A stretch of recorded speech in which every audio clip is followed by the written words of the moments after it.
سبح لله ما في السماوات وما في الأرض وهو العزيز الحكيم يا أيها الذين آمنوا لم تقولون ما لا تفعلون كبر مقتا عند الله أن تقولوا ما لا تفعلون إن الله يحب الذين يقاتلون في سبيله صفا كأنهم بنيان مرصوص وإذ قال موسى لقومه يا قوم لم تؤذونني وقد تعلمون أني رسول الله إليكم فلما زاغوا أزاغ الله قلوبهم والله لا يهدي القوم الفاسقين وإذ قال عيسى ابن مريم يا بني إسرائيل إني رسول الله إليكم مصدقا لما بين يدي من التوراة ومبشرا برسول يأتي من بعد اسمه أحمد فلما جاءهم بالبينات قالوا هذا سحر مبين ومن أظلم ممن افترى على الله الكذب وهو يدعى إلى الإسلام والله لا يهدي القوم الظالمين يريدون ليطفئوا نور الله بأفواههم والله متم نوره ولو كره الكافرون هو الذي أرسل رسوله بالهدى ودين الحق ليظهره على الدين كله ولو كره المشركون. السلام علیکم ورحمۃ اللہ وبرکاتہ. پیاری بہنوں، ہم ایک نئے دن کے ساتھ پھر دوبارہ حاضر ہیں. انشاءاللہ اللہ تعالیٰ آپ کی ساری کوشش اور محنتوں کو قبول فرمائے، اور ہم انشاءاللہ آج اپنی بات سورہ صف سے جو ہے وہ شروع کرتے ہیں. بسم اللہ الرحمن الرحیم. اللہ کے نام سے جو بے انتہا مہربان اور رحم فرمانے والا ہے. اللہ کی تسبیح کی ہے ہر اس چیز نے جو آسمانوں اور زمین میں ہے، اور وہ غالب اور حکیم ہے. اے لوگوں جو ایمان لائے ہو، تم کیوں وہ بات کہتے ہو جو کرتے نہیں ہو؟ اللہ کے نزدیک سخت ناپسندیدہ حرکت ہے کہ تم کہو وہ بات جو کرتے نہیں. اللہ کو تو پسند وہ لوگ ہیں جو اس کی راہ میں اس طرح سب بستہ ہو کر لڑتے ہیں گویا وہ سیسا پلائی ہوئی دیوار ہے. اور یاد کرو موسیٰ کی وہ بات جو اس نے اپنے قوم سے کہی تھی کہ اے میرے قوم کے لوگوں، تم کیوں مجھے اذیت دیتے ہو، حالانکہ تم خوب جانتے ہو کہ میں تمہاری طرف اللہ کا بھیجا ہوا رسول ہوں. اور پھر جب انہوں نے ٹیڑھے اختیار کیے تو اللہ نے بھی ان کے دل ٹیڑھے کر دیے. اللہ فاسقوں کو ہدایت نہیں دیتا. اور یاد کرو عیسیٰ ابن مریم کی وہ بات جو اس نے کہی تھی، اے بنی اسرائیل، میں تمہاری طرف اللہ کا بھیجا ہوا رسول ہوں، تصدیق کرنے والا ہوں اس تورات کی جو مجھ سے پہلے آئی بھی موجود ہے، اور بشارت دینے والا ہوں ایک رسول کی جو میرے بعد آئے گا جس کا نام احمد ہوگا. مگر جب وہ ان کے پاس کھلی کھلی نشانیاں لے کر آیا تو انہوں نے کہا یہ تو صریح دھوکہ ہے. بھلا اس شخص سے بڑا ظالم اور کون ہوگا جو اللہ پر جھوٹ باندھے حالانکہ اسے اسلام کیا اللہ کے آگے سر جھکا دینے کی دعوت دی جا رہی ہو. ایسے ظالموں کو اللہ ہدایت نہیں دیا کرتا. یہ لوگ اپنے منہ کی پھونکوں سے اللہ کے نور کو بجھانا چاہتے ہیں، اور اللہ کا فیصلہ یہ ہے کہ وہ اپنے نور کو پورا پھیلا کر رہے گا خواہ کافروں کو یہ کتنا ہی ناگوار ہو. وہی تو ہے جس نے اپنے رسول صلی اللہ علیہ وسلم کو ہدایت اور دین حق کے ساتھ بھیجا ہے تاکہ اسے پورے دین پر غالب کر دے خواہ مشرکوں کو یہ کتنا ہی ناگوار ہو. اے لوگوں جو ایمان لائے ہو، میں بتاؤں تم کو وہ تجارت جو تمہیں عذاب علیم سے بچا دے. ایمان لاؤ اللہ اور اس کے رسول پر، اور جہاد کرو اللہ کی راہ میں اپنے مالوں سے اپنی جانوں سے، یہی تمہارے لیے بہتر ہے اگر تم جانو. اللہ تمہارے گناہ معاف کر دے گا اور تم کو ایسے باغوں میں داخل کرے گا جن کے نیچے نہریں بہتی ہوں گی، اور ابدی قیام کی جنتوں میں بہترین گھر تمہیں عطا فرمائے گا. یہ ہے بڑی کامیابی، اور وہ چیز جو تم چاہتے ہو وہ بھی تمہیں دے گا، اللہ کی طرف سے نصرت اور قریب میں حاصل ہونے والی فتح. اے نبی صلی اللہ علیہ وسلم، اہل ایمان کو اس کی بشارت دے دو. اے لوگوں جو ایمان لائے ہو، اللہ کے مددگار بنو، جس طرح عیسیٰ ابن مریم نے حواریوں کو خطاب کر کے کہا تھا کون ہے اللہ کی طرف بلانے میں میرا مددگار، اور حواریوں نے جواب دیا تھا ہم ہیں اللہ کے مددگار. اس وقت بنی اسرائیل کا ایک گروہ ایمان لایا اور دوسرے نے انکار کیا، پھر ہم نے ایمان لانے والوں کے دشمنوں کے مقابلے میں تائید کی اور وہی غالب ہو کے رہے. سورہ جمعہ. بسم اللہ الرحمن الرحیم. اللہ کی تسبیح کر رہی ہے ہر وہ چیز جو آسمانوں میں ہے، ہر وہ چیز جو زمین میں ہے. بادشاہ ہے نہایت مقدس، زبردست اور حکیم.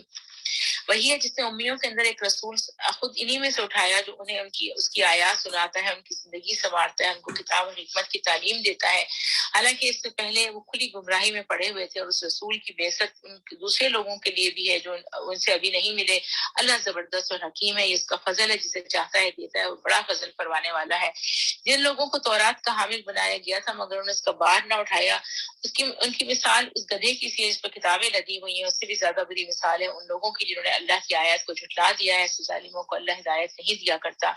ان سے کہا ہے لوگوں جو یہودی بن گئے ہو، اگر تمہیں یہ گھمنڈ ہے کہ باقی سب لوگوں کو چھوڑ کے بس تم ہی اللہ کے چہیتے ہو تو موت کی تمنا کیا رہو اگر تم اپنے الزام میں سچے ہو، لیکن یہ ہرگز اس کی تمنا نہ کریں گے اپنے ان کرتوتوں کی وجہ سے جو یہ کر چکے ہیں، اور اللہ ان ظالموں کو خوب جانتا ہے۔ ان سے کہو جس موت سے تم بھاگتے ہو تو تمہیں آ کر رہے گی، پھر تم اس کے سامنے پیش کیے جاؤ گے جو پوشیدہ اور ظاہر کا جاننے والا ہے، اور وہ تمہیں بتا دے گا تم کیا کرتے رہے ہو۔ اے لوگوں جو ایمان لائے ہو، جو پکارا جائے نماز کے لیے جمعے کے دن تو اللہ کے ذکر کی طرف دوڑو اور خرید و فروخت چھوڑ دو، یہ تمہارے لیے زیادہ بہتر ہے اگر تم جانو۔ پھر جب نماز پوری ہو جائے تو زمین میں پھیل جاؤ اور اللہ کا فضل تلاش کرو، اللہ کو کثرت سے یاد کرتے رہو، شاید کہ تمہیں فلاح نصیب ہو جائے۔ اور جب انہوں نے تجارت اور کھیل تماشا ہوتے دیکھا تو اس کی طرف لپک گئے اور تمہیں کھڑا چھوڑ دیا۔ ان سے کہو جو اللہ کے پاس ہے وہ کھیل تماشے اور تجارت سے بہتر ہے، اللہ سب سے بہتر رزق دینے والا ہے۔ سورہ منافقون، اللہ کے نام سے جو بے انتہا مہربان اور رحم فرمانے والا ہے۔ اے نبی صلی اللہ علیہ وسلم، جب منافق تمہارے پاس آتے ہیں تو کہتے ہیں ہم گواہی دیتے ہیں کہ آپ یقیناً اللہ کے رسول ہیں۔ ہاں اللہ جانتا ہے تم ضرور اس کے رسول ہو، مگر اللہ گواہی دیتا ہے یہ منافق قطعی جھوٹے ہیں، انہوں نے اپنے قسموں کو ڈھال بنا رکھا ہے۔ اس طرح یہ لوگ اللہ کے راستے سے خود رکھتے ہیں اور دنیا کو روکتے ہیں۔ کیسی بری حرکتیں جو یہ لوگ کر رہے ہیں۔ یہ سب کچھ اس وجہ سے ہے کہ ان لوگوں نے ایمان لا کر پھر کفر کیا، اس لیے ان کے دلوں پر مہر لگا دی گئی، اب یہ کچھ نہیں سمجھتے۔ انہیں دیکھو تو ان کی جثت تمہیں بڑے شاندار نظر آئیں، بولے تو تم ان کی باتیں سنتے رہ جاؤ، مگر اصل میں یہ گویا لکڑی کے کندے ہیں جو دیوار کے ساتھ چن کر رکھ دیے گئے ہوں۔ ہر زور کی آواز کو اپنے خلاف سمجھتے ہیں، یہ پکے دشمن ہیں، ان سے بچ کر رہو۔ اللہ کی مار ان پر یہ کدھر الٹے پھرائے جا رہے ہیں۔ کہ جب ان سے کہا جاتا ہے کہ آؤ تاکہ اللہ کا رسول صلی اللہ علیہ وسلم تمہارے لیے مغفرت کی دعا کرے تو سر جھٹکتے ہیں اور تم دیکھتے ہو بڑے گھمنڈ کے ساتھ آنے سے روکتے ہیں۔ اے نبی صلی اللہ علیہ وسلم، تم چاہے ان کے لیے مغفرت کی دعا کرو یا نہ کرو، ان کے لیے یکساں ہے، اللہ ہرگز انہیں معاف نہ کرے گا۔ اللہ فاسق لوگوں کو ہرگز ہدایت نہیں دیتا۔ یہ وہی لوگ ہیں جو کہتے ہیں کہ رسول صلی اللہ علیہ وسلم کے ساتھیوں پر خرچ کرنا بند کر دو تاکہ یہ منتشر ہو جائیں، حالانکہ زمین اور آسمانوں کے خزانے کا مالک اللہ ہے، مگر یہ منافق سمجھتے نہیں۔ یہ کہتے ہیں کہ ہم مدینہ واپس جائیں تو جو عزت والا ہے وہ ذلیل کو وہاں سے نکال باہر کرے گا، حالانکہ عزت تو اللہ اور اس کے رسول صلی اللہ علیہ وسلم اور مومنین کے لیے ہے، مگر یہ منافق جانتے نہیں۔ اے لوگوں جو ایمان لائے ہو، تمہارے مال اور تمہاری اولادیں تم کو اللہ کے بارے کی یاد سے غافل نہ کر دیں۔ جو لوگ ایسا کریں وہی خسارے میں رہنے والے ہیں۔ جو رزق ہم نے تمہیں دیا اس میں سے خرچ کرو قبل اس کے کہ تم میں سے کسی کو موت کا وقت آ جائے اور وہ کہے اے میرے رب، کیوں نہ تو نے مجھے تھوڑی سی مہلت اور دی کہ میں صدقہ دیتا اور سارے لوگوں میں شامل ہو جاتا۔ حالانکہ جب کسی کی مہلت عمل پوری ہونے کا وقت آ جاتا ہے تو اللہ کسی شخص کو ہرگز مزید مہلت نہیں دیتا، اور جو کچھ تم کرتے ہو اللہ اس سے باخبر ہے۔ سورہ تغابن، بسم اللہ الرحمن الرحیم۔ اللہ کی تسبیح کر رہی ہے ہر وہ چیز جو آسمانوں میں ہے اور ہر وہ چیز جو زمین میں ہے، اسی کی بادشاہی ہے، اسی کے لیے تعریف ہے، اور وہ ہر چیز پر قادر ہے۔ وہی ہے جس نے تم کو پیدا کیا، پھر تم میں سے کوئی کافر اور کوئی مومن، اور اللہ وہ سب کچھ دیکھ رہا ہے جو تم کرتے ہو۔ اس نے زمین اور آسمانوں کو بھرا پیدا کیا اور تمہاری صورت بنائی اور بڑی عمدہ بنائی، اور اسی کی طرف آخر کار تمہیں پلٹنا ہے۔ زمین اور آسمانوں کی ہر چیز کا اسے علم ہے، جو کچھ تم چھپاتے ہو اور جو کچھ تم ظاہر کرتے ہو سب اس کو معلوم ہے، اور وہ دلوں کا حال تک جانتا ہے۔ کیا تمہیں ان لوگوں کی کوئی خبر نہیں پہنچی جنہوں نے اس سے پہلے کفر کیا اور پھر اپنی شامت اعمال کا مزہ چکھ لیا، اور آگے ان کے لیے ایک دردناک عذاب ہے۔ اس انجام کے مستحق اس لیے ہوئے ہیں کہ ان کے پاس ان کے رسول کھلی کھلی دلیلیں اور نشانیاں لے کر آتے رہے، مگر انہوں نے کہا کیا انسان ہمیں ہدایت دیں گے؟ اس طرح انہوں نے ماننے سے انکار کر دیا اور منہ پھیر لیا، تب اللہ بھی ان سے بے پرواہ ہو گیا، اور اللہ تو ہے ہی بے نیاز اور اپنی ذات میں آپ محمود۔ منکرین نے بڑے دعوے سے کہا کہ وہ مرنے کے بعد ہرگز دوبارہ نہ اٹھائے جائیں گے۔ ان سے کہا نہیں، میرے رب کی قسم تم ضرور اٹھائے جاؤ گے، پھر ضرور تمہیں بتایا جائے گا کہ تم دنیا میں کیا کچھ کیا، اور ایسا کرنا اللہ کے لیے بہت آسان ہے۔ بس ایمان لاؤ اللہ پر، اس کے رسول صلی اللہ علیہ وسلم پر، اس روشنی پر جو ہم نے نازل کی، جو کچھ تم کرتے ہو اللہ اس سے باخبر ہے۔ اس کا پتہ تمہیں اس روز چل جائے گا جب اجتماع کے دن وہ تم سب کو اکٹھا کرے گا۔ وہ دن ہوگا ایک دوسرے کے مقابلے میں لوگوں کی ہار جیت کا۔ جو اللہ اور اس پر ایمان لائے اور نیک عمل کرتا ہے اللہ اس کے گناہ جھاڑ دے گا اور اسے ایسی جنتوں میں داخل کرے گا جس کے نیچے نہریں بہتی ہوں گی۔ یہ لوگ ہمیشہ ہمیشہ اس میں رہیں گے، یہی بڑی کامیابی ہے۔ جن لوگوں نے کفر کیا اور ہماری آیات کو جھٹلایا ہے وہ دوزخ کے باشندے ہوں گے جس میں وہ ہمیشہ رہیں گے، اور وہ بدترین ٹھکانہ ہے۔ کوئی مصیبت کبھی نہیں آتی مگر اللہ کی اذن ہی سے آتی ہے۔ جو شخص اللہ پر ایمان رکھتا ہو اللہ اس کے دل کو ہدایت بخشتا ہے، اللہ کو ہر چیز کا علم ہے۔ اللہ کی اطاعت کرو اور رسول صلی اللہ علیہ وسلم کی اطاعت کرو، لیکن اگر تم اطاعت سے منہ موڑتے ہو تو ہمارے رسول صلی اللہ علیہ وسلم پر صاف صاف حق پہنچا دینے کے سوا کوئی ذمہ داری نہیں۔ اللہ وہ ہے جس کے سوا کوئی خدا نہیں، لہٰذا ایمان والوں کو اللہ ہی پر بھروسہ رکھنا چاہیے۔ اے لوگوں جو ایمان لائے ہو، تمہاری بیویوں اور تمہاری اولاد میں سے بعض تمہارے دشمن ہیں، ان سے ہوشیار رہو۔ اگر تم عفو درگزر سے کام لو اور معاف کر دو تو اللہ غفور الرحیم ہے۔ تمہارے مال اور تمہاری اولاد تو ایک آزمائش ہے، اللہ ہی ہے جس کے پاس بڑا اجر ہے۔ لہٰذا جہاں تک تمہارے بس میں ہو اللہ سے ڈرتے رہو اور سنو اور اطاعت کرو، اپنے مال خرچ کرو، یہ تمہارے ہی لیے بہتر ہے۔ جو اپنے دل کی تنگی سے محفوظ رہ گئے بس وہی فلاح پانے والے ہیں۔ اگر تم لوگ تو اللہ کو قرض حسن دو تو وہ تمہیں کئی گنا بڑھا کر دے گا اور تمہارے قصوروں سے درگزر فرمائے گا۔ اللہ بڑا قدردان اور بردبار ہے، حاضر اور غائب ہر چیز کو جانتا ہے، زبردست اور دانا ہے۔ بسم اللہ الرحمن الرحیم، سورہ طلاق۔ اے نبی صلی اللہ علیہ وسلم، جب تم لوگ عورتوں کو طلاق دو تو انہیں ان کی عدت کے لیے طلاق دو اور عدت کے زمانے کا ٹھیک ٹھیک شمار کرو۔ اللہ سے ڈرو جس محرب ہے زمانے عدت میں، نہ تم انہیں گھروں سے نکالو نہ وہ خود نکلے، الا یہ کہ وہ کسی سری برائی کی مرتکب ہوں۔ یہ اللہ کی مقرر کردہ حدیں ہیں، جو اللہ کی حدوں سے تجاوز کرے گا وہ اپنے پر خود ظلم کرے گا۔ تم نہیں جانتے شاید اس کے بعد اللہ موافقت کی کوئی صورت پیدا کر دے، پھر جب وہ اپنی عدت کی مدت کے خاتمے پر پہنچے تو انہیں یا بھلے طریقے سے اپنے نکاح میں روک رکھو یا بھلے طریقے سے ان سے جدا ہو جاؤ، اور دو ایسے آدمیوں کو گواہ بنا لو جو تم میں سے صاحب عدل ہوں، اور اے گواہ بننے والوں ٹھیک ٹھیک اللہ کے لیے گواہی ٹھیک ٹھیک اللہ کے لیے ادا کرو۔ یہ باتیں ہیں جن کی تم کو لوگوں کو نصیحت کی جاتی ہے، اور اس شخص کو جو اللہ اور آخرت کے دن پر ایمان رکھتا ہو، جو کوئی اللہ سے ڈرتے ہوئے کام کرے گا اللہ اس کے لیے مشکلات سے نکلنے کا کوئی راستہ پیدا کر دے گا، اور ایسے راستے سے اسے رزق دے گا جسے اس کا گمان بھی نہ جاتا ہو۔ جو اللہ پر بھروسہ کرے اس کے لیے وہ کافی، اللہ اپنا کام پورا کر کے رہتا ہے۔ اللہ نے ہر چیز کے لیے ایک تقدیر مقرر کر دی ہے۔ تمہاری عورتوں میں سے جو حیض سے مایوس ہو چکی ہیں ان کے معاملے میں اگر تم لوگوں کو کوئی شک لاحق ہے تو تمہیں معلوم ہو کہ ان کی عدت 3 مہینے ہے، یہی حکم ان کا ہے جنہیں ابھی حیض نہ آیا ہو، اور حاملہ عورتوں کی عدت کی حد یہ ہے کہ ان کا وضع حمل ہو جائے۔ جو شخص اللہ سے ڈرے اس کے معاملے میں وہ سہولت پیدا کر دیتا ہے۔ یہ اللہ کا حکم ہے جو اس نے تمہاری طرف نازل کیا۔ جو اللہ سے ڈرے گا اللہ اس کی برائیوں کو اس سے دور کر دے گا اور اس کو بڑا اجر دے گا۔ ان کو زمانہ عدت میں اسی جگہ رکھو جہاں تم رہتے ہو، جیسی کچھ بھی جگہ تمہیں میسر ہو، انہیں تنگ کرنے کے لیے ان کو نہ ستاؤ۔ اگر وہ حاملہ ہوں تو ان پر اس وقت تک خرچ کرتے رہو جب تک ان کا وضع حمل نہ ہو جائے، پھر اگر وہ تمہارے لیے بچے کو دودھ پلائے تو ان کی اجرت انہیں دو، اور بھلے طریقے سے اجرت کا معاملہ باہمی گفتگو شنیع سے طے کرو۔ لیکن اگر تم نے اجرت طے کرنے میں ایک دوسرے کو تنگ کیا تو بچے کو کوئی اور عورت دودھ پلا لے گی۔ خوشحال آدمی اپنے خوشحالی کے مطابق نفقہ دے، اور جس کو رزق کم دیا وہ اسی مال میں سے خرچ کرے جو اللہ نے اسے دیا۔ اللہ نے جس کو جتنا دیا ہے اس سے زیادہ کا وہ مکلف نہیں کرتا۔ بعید نہیں کہ اللہ تنگ دستی کے بعد فراخ دستی بھی عطا فرما دے۔ کتنی ہی بستیاں ہیں جنہوں نے اپنے رب اور اس کے رسولوں کی حکم سے سرتابی کی تو ہم نے ان کا سخت محاسبہ کیا اور ان کو بری طرح سزا دی۔ انہوں نے اپنے کیے کا مزہ چکھ لیا اور انجام کار گھاٹا ہی گھاٹا ہے۔ اللہ نے آخرت میں ان کے لیے سخت عذاب مہیا کر رکھا ہے۔ بس اللہ سے ڈرو اے صاحب عقل لوگوں جو ایمان لائے ہو، اللہ نے تمہاری طرف ایک نصیحت نازل کر دی، ایک ایسا رسول جو تم کو اللہ کی صاف صاف ہدایت دینے والی آیات سناتا ہے تاکہ ایمان لانے والوں اور نیک عمل کرنے والوں کو تاریکیوں سے نکال کے روشنی میں لے آئے۔ جو کوئی اللہ پر ایمان لائے اور نیک عمل کرے اللہ اسے ایسی جنتوں میں داخل کرے گا جس کے نیچے نہریں بہتی ہوں گی، یہ لوگ ان میں ہمیشہ ہمیشہ رہیں گے۔ اللہ نے ایسے شخص کے لیے بہترین رزق لکھا ہے۔ اللہ وہ ہے جس نے 7 آسمان بنائے اور زمین کی قسم سے بھی انہی کے مانند ان کے درمیان حکم نازل ہوتا رہتا ہے۔ یہ بات تمہیں اس لیے بتائی جا رہی ہے تاکہ تم جان لو کہ اللہ ہر چیز پر قدرت رکھتا ہے اور یہ کہ اللہ کا علم ہر چیز پر محیط ہے۔ بسم اللہ الرحمن الرحیم، سورہ تحریم۔ اے نبی صلی اللہ علیہ وسلم تم کیوں اس چیز کو حرام کرتے ہو جو اللہ نے تمہارے لیے حلال کی؟ کیا اس لیے کہ تم اپنی بیویوں سے خوشی چاہتے ہو؟ اللہ معاف کرنے والا ہے اور رحم فرمانے والا ہے۔ اللہ نے تم لوگوں کے لیے اپنے قسموں کی پابندی سے نکلنے کا طریقہ مقرر کر دیا۔ اللہ تمہارا مولا ہے اور وہی علیم و حکیم ہے۔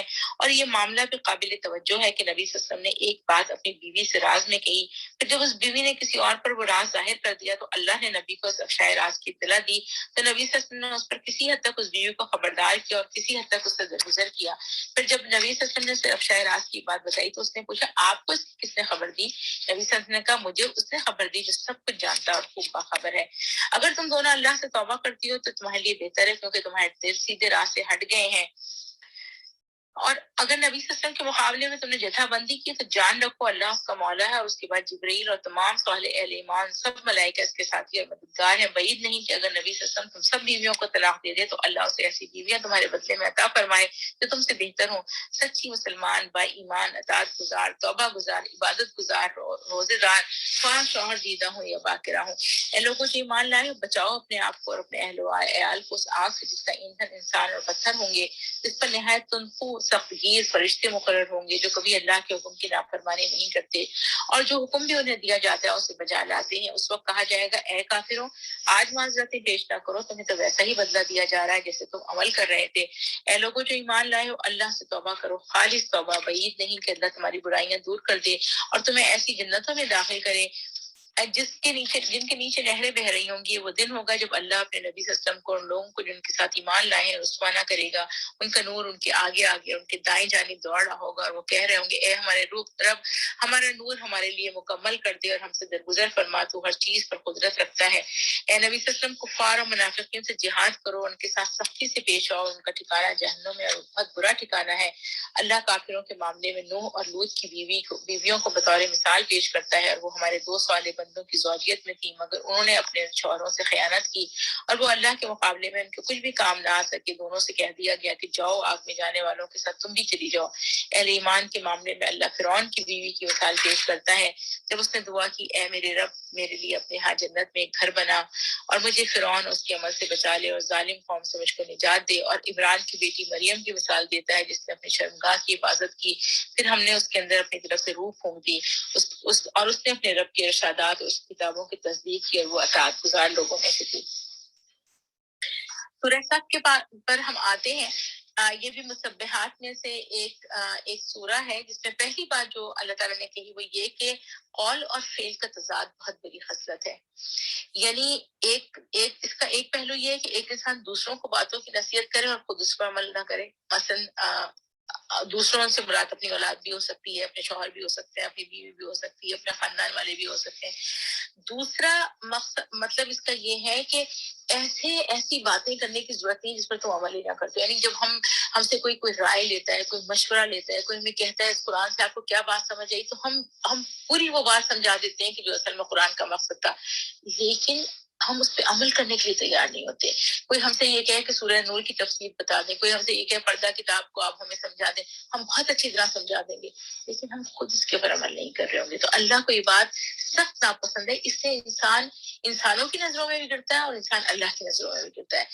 تو اچھا، اس کے بعد پھر یہاں پر آگے جو بات اللہ تعالیٰ نے بتائی کہ دنیا کے اندر یہاں اس سورہ میں اجتماعیت کے اوپر بڑی ایک گہری ہم سے کچھ باتیں جو ہے وہ کہی گئی ہیں۔ پہلی بات یہاں پر جو کہی گئی وہ یہ کہ اللہ تعالیٰ کے نبی اس دنیا میں جو آئے ہیں وہ صرف اس لیے آئے ہیں کہ وہ باقی تمام ادیان کے مقابلے میں اس دین اسلام کی فضیلت کو ظاہر کریں، اس کو قائم کر کے۔ یعنی اس دنیا کے اندر تمام دوسرے ادیان کے مقابلے میں یہ کتنا بہتر دین ہے، کتنا افضل دین ہے، کتنا پریکٹیکل دین ہے، کتنا لوگوں کا فطری دین ہے۔ اس کو جب تک اس کے اصولوں کو نافذ کر کے نہیں دکھایا جائے گا اس وقت تک لوگوں کو پتہ نہیں چلے گا۔ اور دنیا ٹامک ٹوئیاں مار رہی ہے، اندھیرے میں وہ بھٹک رہی ہے، اور مسلمان جو ہیں وہ خود اس کے اوپر عمل نہیں کر رہے۔ اس کی دنیا سے کوئی شخص جو ہے وہ اس طرف نہیں آ رہا۔ پہلی بات یہ، اس کام کو کرنے کے لیے جو کام نبی نے کیا اس کو کرنے کے لیے اس کے پیچھے والوں کو بھی یہ کام کرنے کی ضرورت ہے۔ اور وہ جب کام کریں گے تو وہ ان کو اللہ تعالیٰ کہتا ہے جب تم یہ کام کرو گے تو میں تمہیں اپنا مددگار بنا لوں گا۔ یعنی تم میرے دین کو قائم کرنے کے لیے اگر دنیا میں کام کرو گے، میں تمہیں اپنا مددگار، تم میرے انصار بن جاؤ گے۔ من انصاری اللہ۔ تو جب تم یہ کام کرو گے تو تمہارے پاس کام کرنے کا طریقہ کیا ہوگا کہ تم سب بستہ ہو کے کام کرو گے۔ تمہارے دل آپس میں جڑے ہونے چاہیے، تمہارے کندھے آپس میں جڑے ہونے چاہیے، تمہارے تعلقات اچھے ہونے چاہیے۔ اگر تم میں سے کسی کے بھی دل پھٹے ہوں گے، دل خراب ہوں گے، تو تم اس کام کو تم کر ہی نہیں سکتے۔ اس کام کے اندر سب سے بڑی خرابی کوئی باہر کا شخص نہیں لا سکتا، بلکہ اندر کا شخص لے کر آتا ہے جب وہ کسی دوسرے فرد کے ساتھ اس کا دل جو ہے وہ پھٹ جاتا ہے۔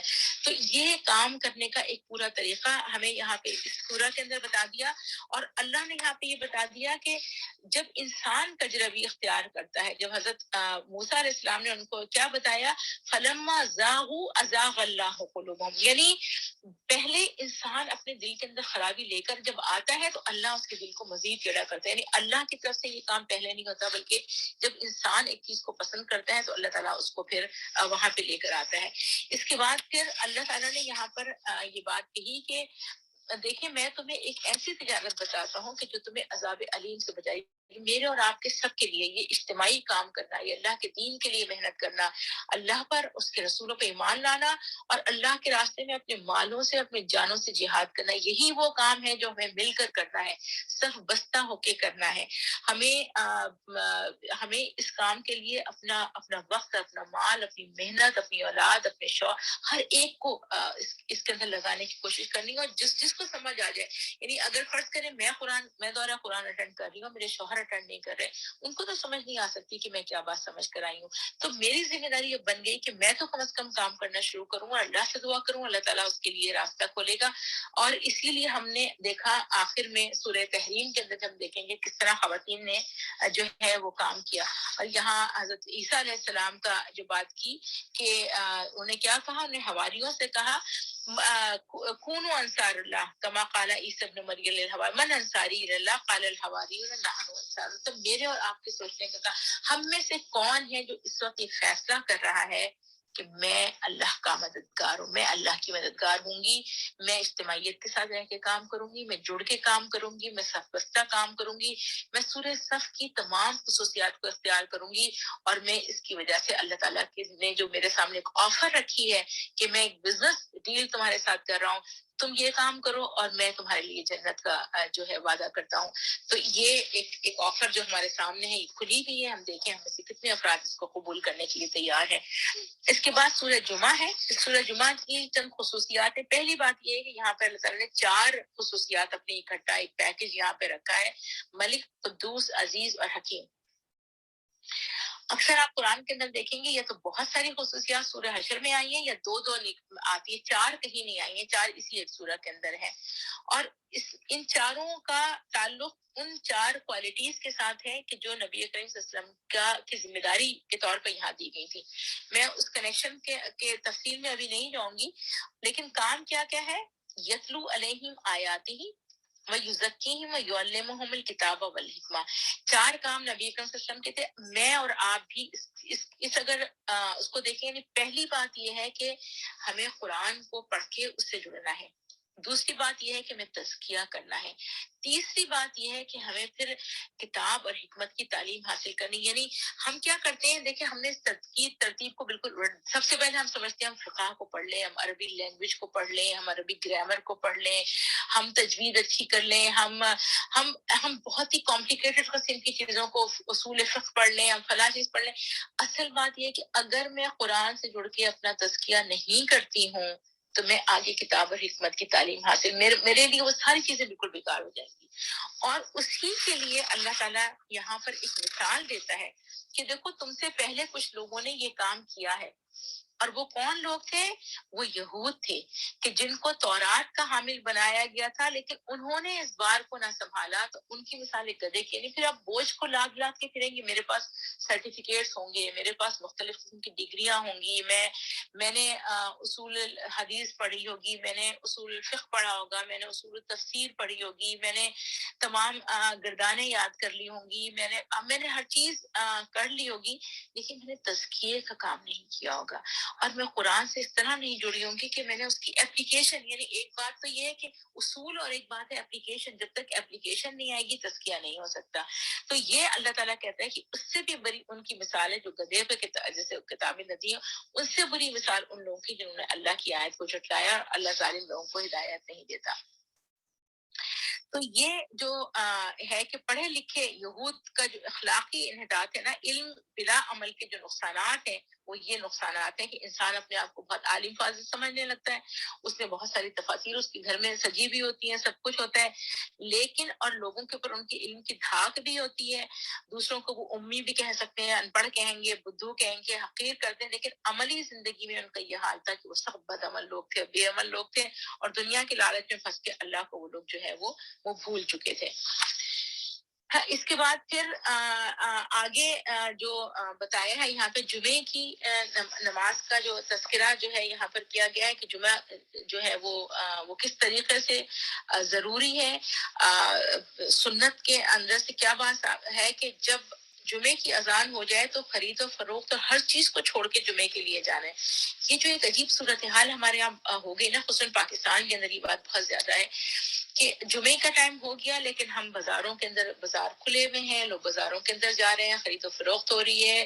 یعنی ساری دنیا کے کاروبار سے دکانیں کھلی ہوئی ہیں. آدھے لوگ نماز بھی نہیں پڑھ رہے، جمعہ بھی نہیں پڑھ رہے، آدھے لوگ جا رہے ہیں تو اس طرح بھاگ دوڑ کے جا رہے ہیں کہ خطبہ نکل چکا ہے اس کے بعد. حالانکہ خطبہ جو ہے وہ جمعے کی نماز کا حصہ ہے، اسی لیے 2 فرض کیے گئے ہیں کہ باقی 2 فرض کا جو سبسٹیٹیوٹ ہے وہ جو ہے وہ جمعے کا خطبہ ہے.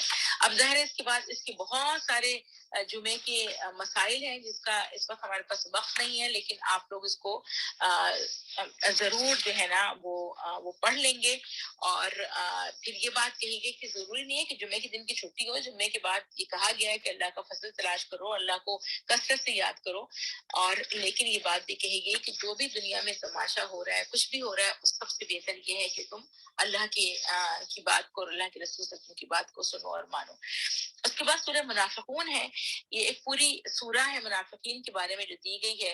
اور منافق وہ ہے کہ جو یعنی قول و فعل میں دیدہ و دانستہ تضاد جو ہے، یہ منافقت کی دلیل ہے، ایمان کی دلیل نہیں ہے.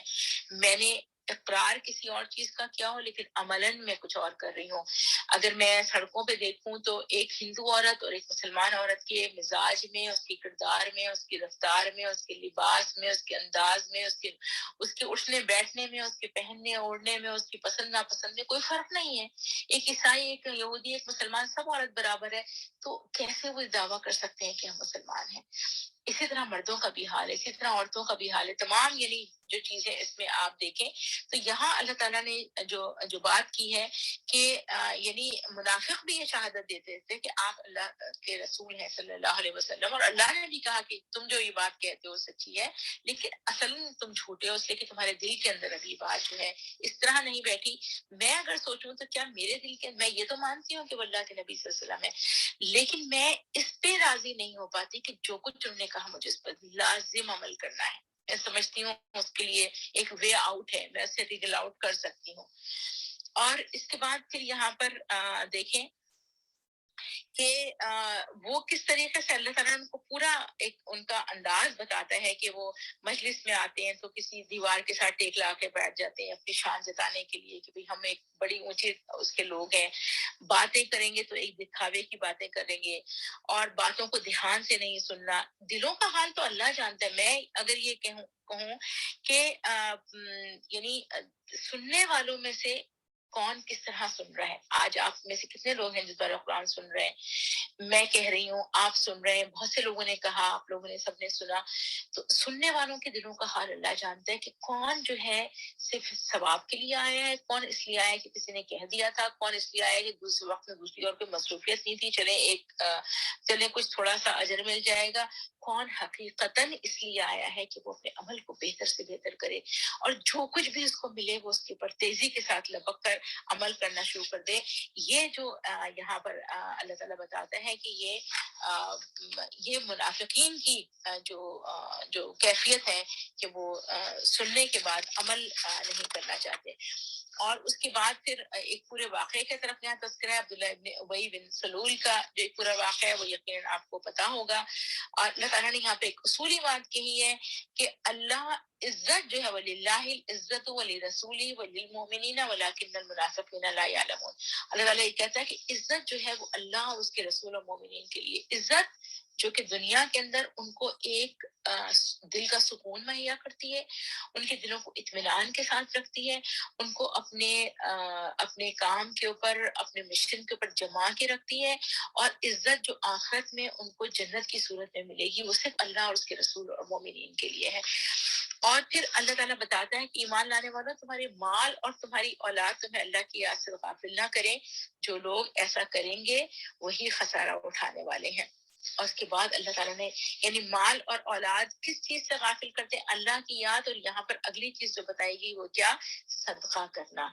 ہمارے لیے سب سے بڑی یعنی ضرورت جو ہے اللہ کو ہم بھول جاتے ہیں. ہمیں اپنے گھر کو سجانا ہوتا ہے, ہمیں نئی گاڑی خریدنی ہوتی ہے, نیا فرنیچر لانا ہوتا ہے, نئے صوفے خریدنے ہیں, کچن کے اپلائنسز خریدنے ہیں, آپ کو ڈائننگ ٹیبل خریدنی ہے, آپ کو کوئی ڈیکوریشن پیسز خریدنے ہیں, آپ کو کچھ کپڑے خریدنے ہیں, شادی ہو رہی ہے اس میں 10 تقریبات ہیں, اس کے لیے 10 جوڑے خریدنے. آپ سوچئے کیا یہ سارے خرچ کرتے وقت کبھی آپ کے دل میں ایک دفعہ بھی یہ خیال آتا ہے کہ میں اللہ کو اس کا کیا جواب دوں گی؟ یا یہ کہ چلے میں اتنا نہیں کرتی, میں اس سے کم لیول کی چیز خرید لیتی ہوں. لیکن جب آپ اللہ کے راستے میں مال خرچ کرنے لگتی ہیں, آپ اعانت دیتی ہیں, ہر مہینے اللہ کے راستے میں مال خرچ کرتی ہیں, اقامت دین کے لیے پیسہ دیتی ہیں, آپ کسی یتیم کے لیے پیسہ دیتی ہیں, آپ کسی اور کام کے لیے پیسہ دیتی ہیں, تو آپ سوچتی ہیں پتہ نہیں میری دنیا کی جاب پڑا رہے گی نہیں رہے گی, میں کیا کروں, نہیں مال خرچ کرتی ہوں. حالانکہ یہ وہ مال ہے کہ جو تھوڑی مدت کے لیے میرے ہاتھ آیا تھا پھر چلا جائے گا. اور صدقہ نبی صلی اللہ علیہ وسلم کی حدیث ہے, آپ نے فرمایا صدقہ کبھی مال کو کم نہیں کرتا. ہمیں اگر اپنے مال میں اضافہ کرنا ہے تو ہم صدقہ کریں, کیونکہ ہر انسان موت کے وقت کی بات کہے گا کہ کاش مجھے اور مہلت مل جائے اور میں صدقہ کروں. صدقہ انسان کی اس کے گناہوں کو دور کرتا ہے, اس کی آفات کو دور کرتا ہے, اس کے رزق میں اضافہ کرتا ہے. اور ایک حدیث آپ نے فرمایا, ایک شخص نے آپ سے پوچھا کہ اجر کے لحاظ سے کون سا صدقہ بڑا ہے؟ آپ نے فرمایا جو تندرستی کی حالت میں کرے, حرص رکھتا ہو, فقر سے ڈرتا ہو اور دولت کی امید رکھتا ہو. لہذا صدقہ کرنے میں جلدی کر, ایسا نہ ہو کہ جان لبوں پر آ جائے تو کہنے لگے اتنا مال فلاں کو دے دو اور اتنا فلاں کو, حالانکہ اس سے یہ مال اس کا نہیں بلکہ اس کے وارثوں کا ہوتا ہے. یہ مسلم کی حدیث ہے. اس کے بعد سورہ تغابن ہے, اور سورہ تغابن کے جو لفظی معنی غبن کے ہیں, یعنی غبن کرنا. جب آپ کہتے ہیں کسی نے میرا مال غبن کر, یعنی کسی نے کسی کا سارا مال لے لیا, یہ ہے اصل میں غبن. تو یہاں اللہ تعالیٰ جو قیامت کا ایک نام ہے وہ تغابن بھی ہے.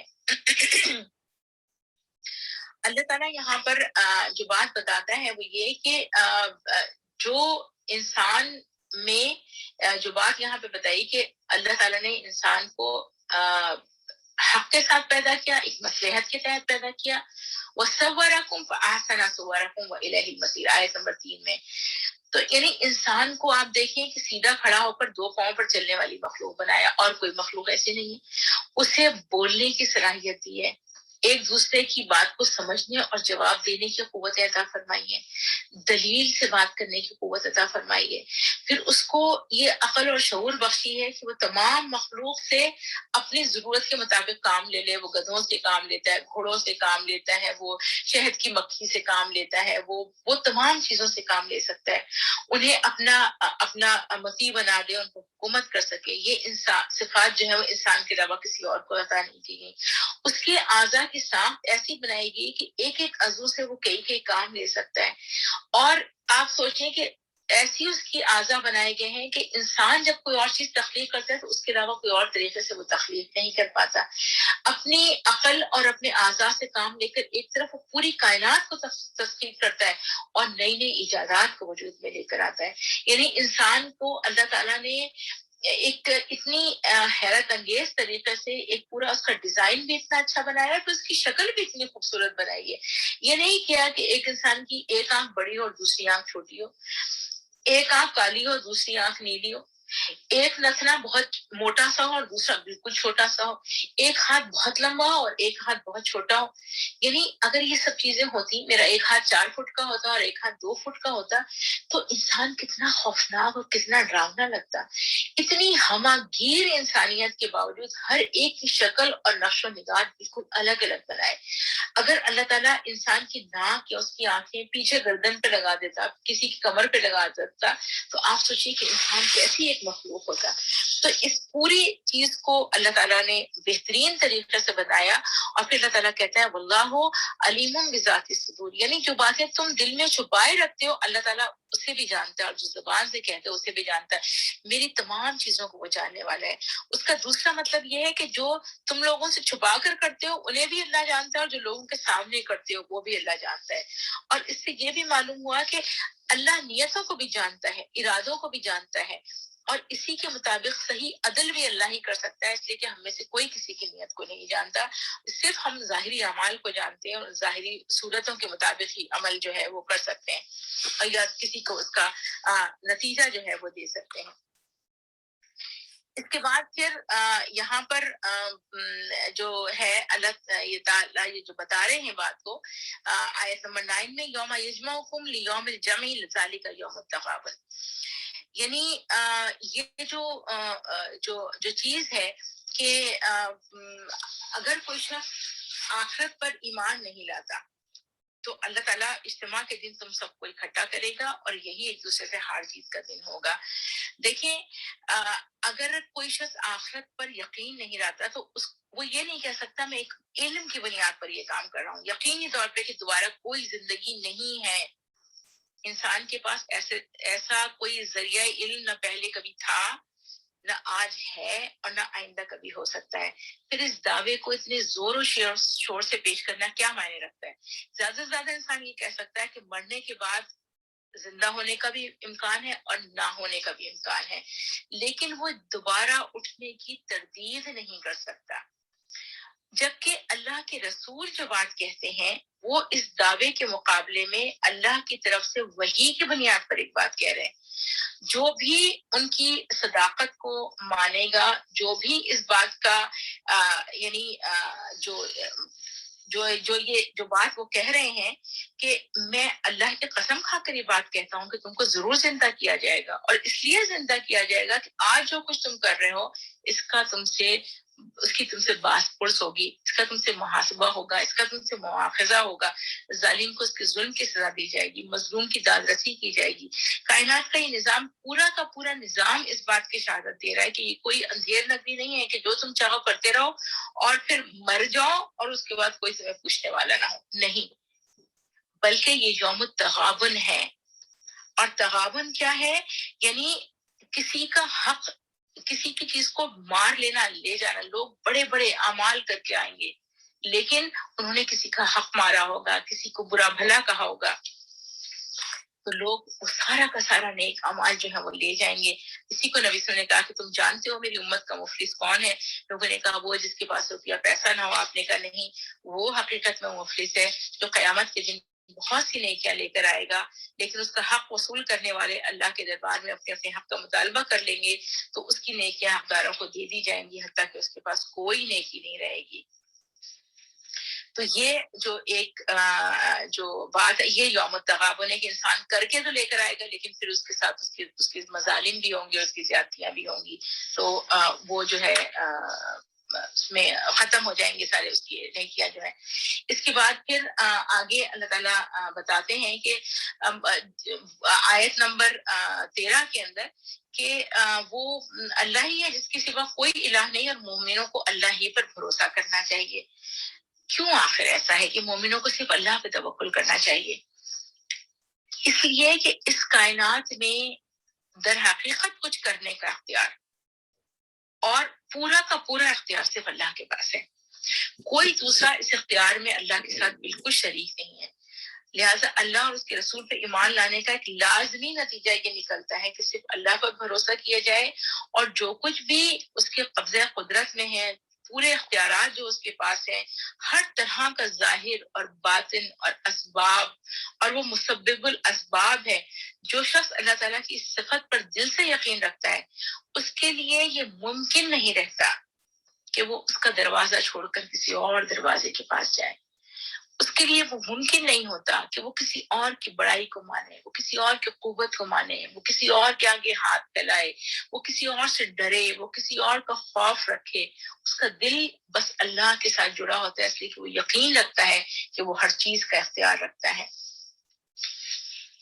پھر اللہ پھر دوبارہ یہاں پر جو بات کہتے ہیں کہ تم اللہ کو قرض حسن دو تو وہ تمہیں کئی گنا بڑھا کر واپس کرے گا.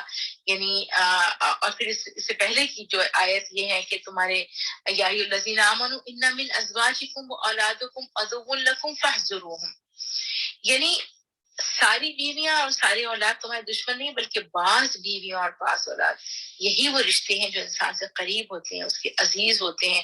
یعنی انسان کو آنکھیں کھول کے، یہ مردوں کے لیے بڑی آنکھیں کھول کے چلنے والی بات ہے اور عورتوں کے لیے بھی ہے. ازواج میں صرف عورت اور مرد نہیں، دونوں شامل ہوتے ہیں.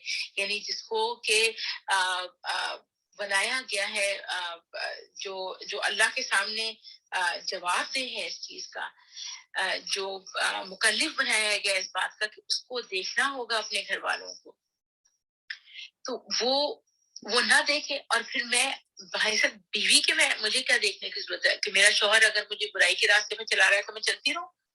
نہیں، اللہ تعالیٰ کہتا نہیں، تم میں سے بعض لوگ ایسے ہوں گے کہ جن کو ایسے لوگوں سے سابقہ پیش آئے گا، اولاد میں بھی اور ازواج میں سے بھی، کہ وہ تمہارے تم سے دشمنی پر اتریں گے، یعنی وہ تمہیں غلط راستے کی طرف لے کر جائیں گے.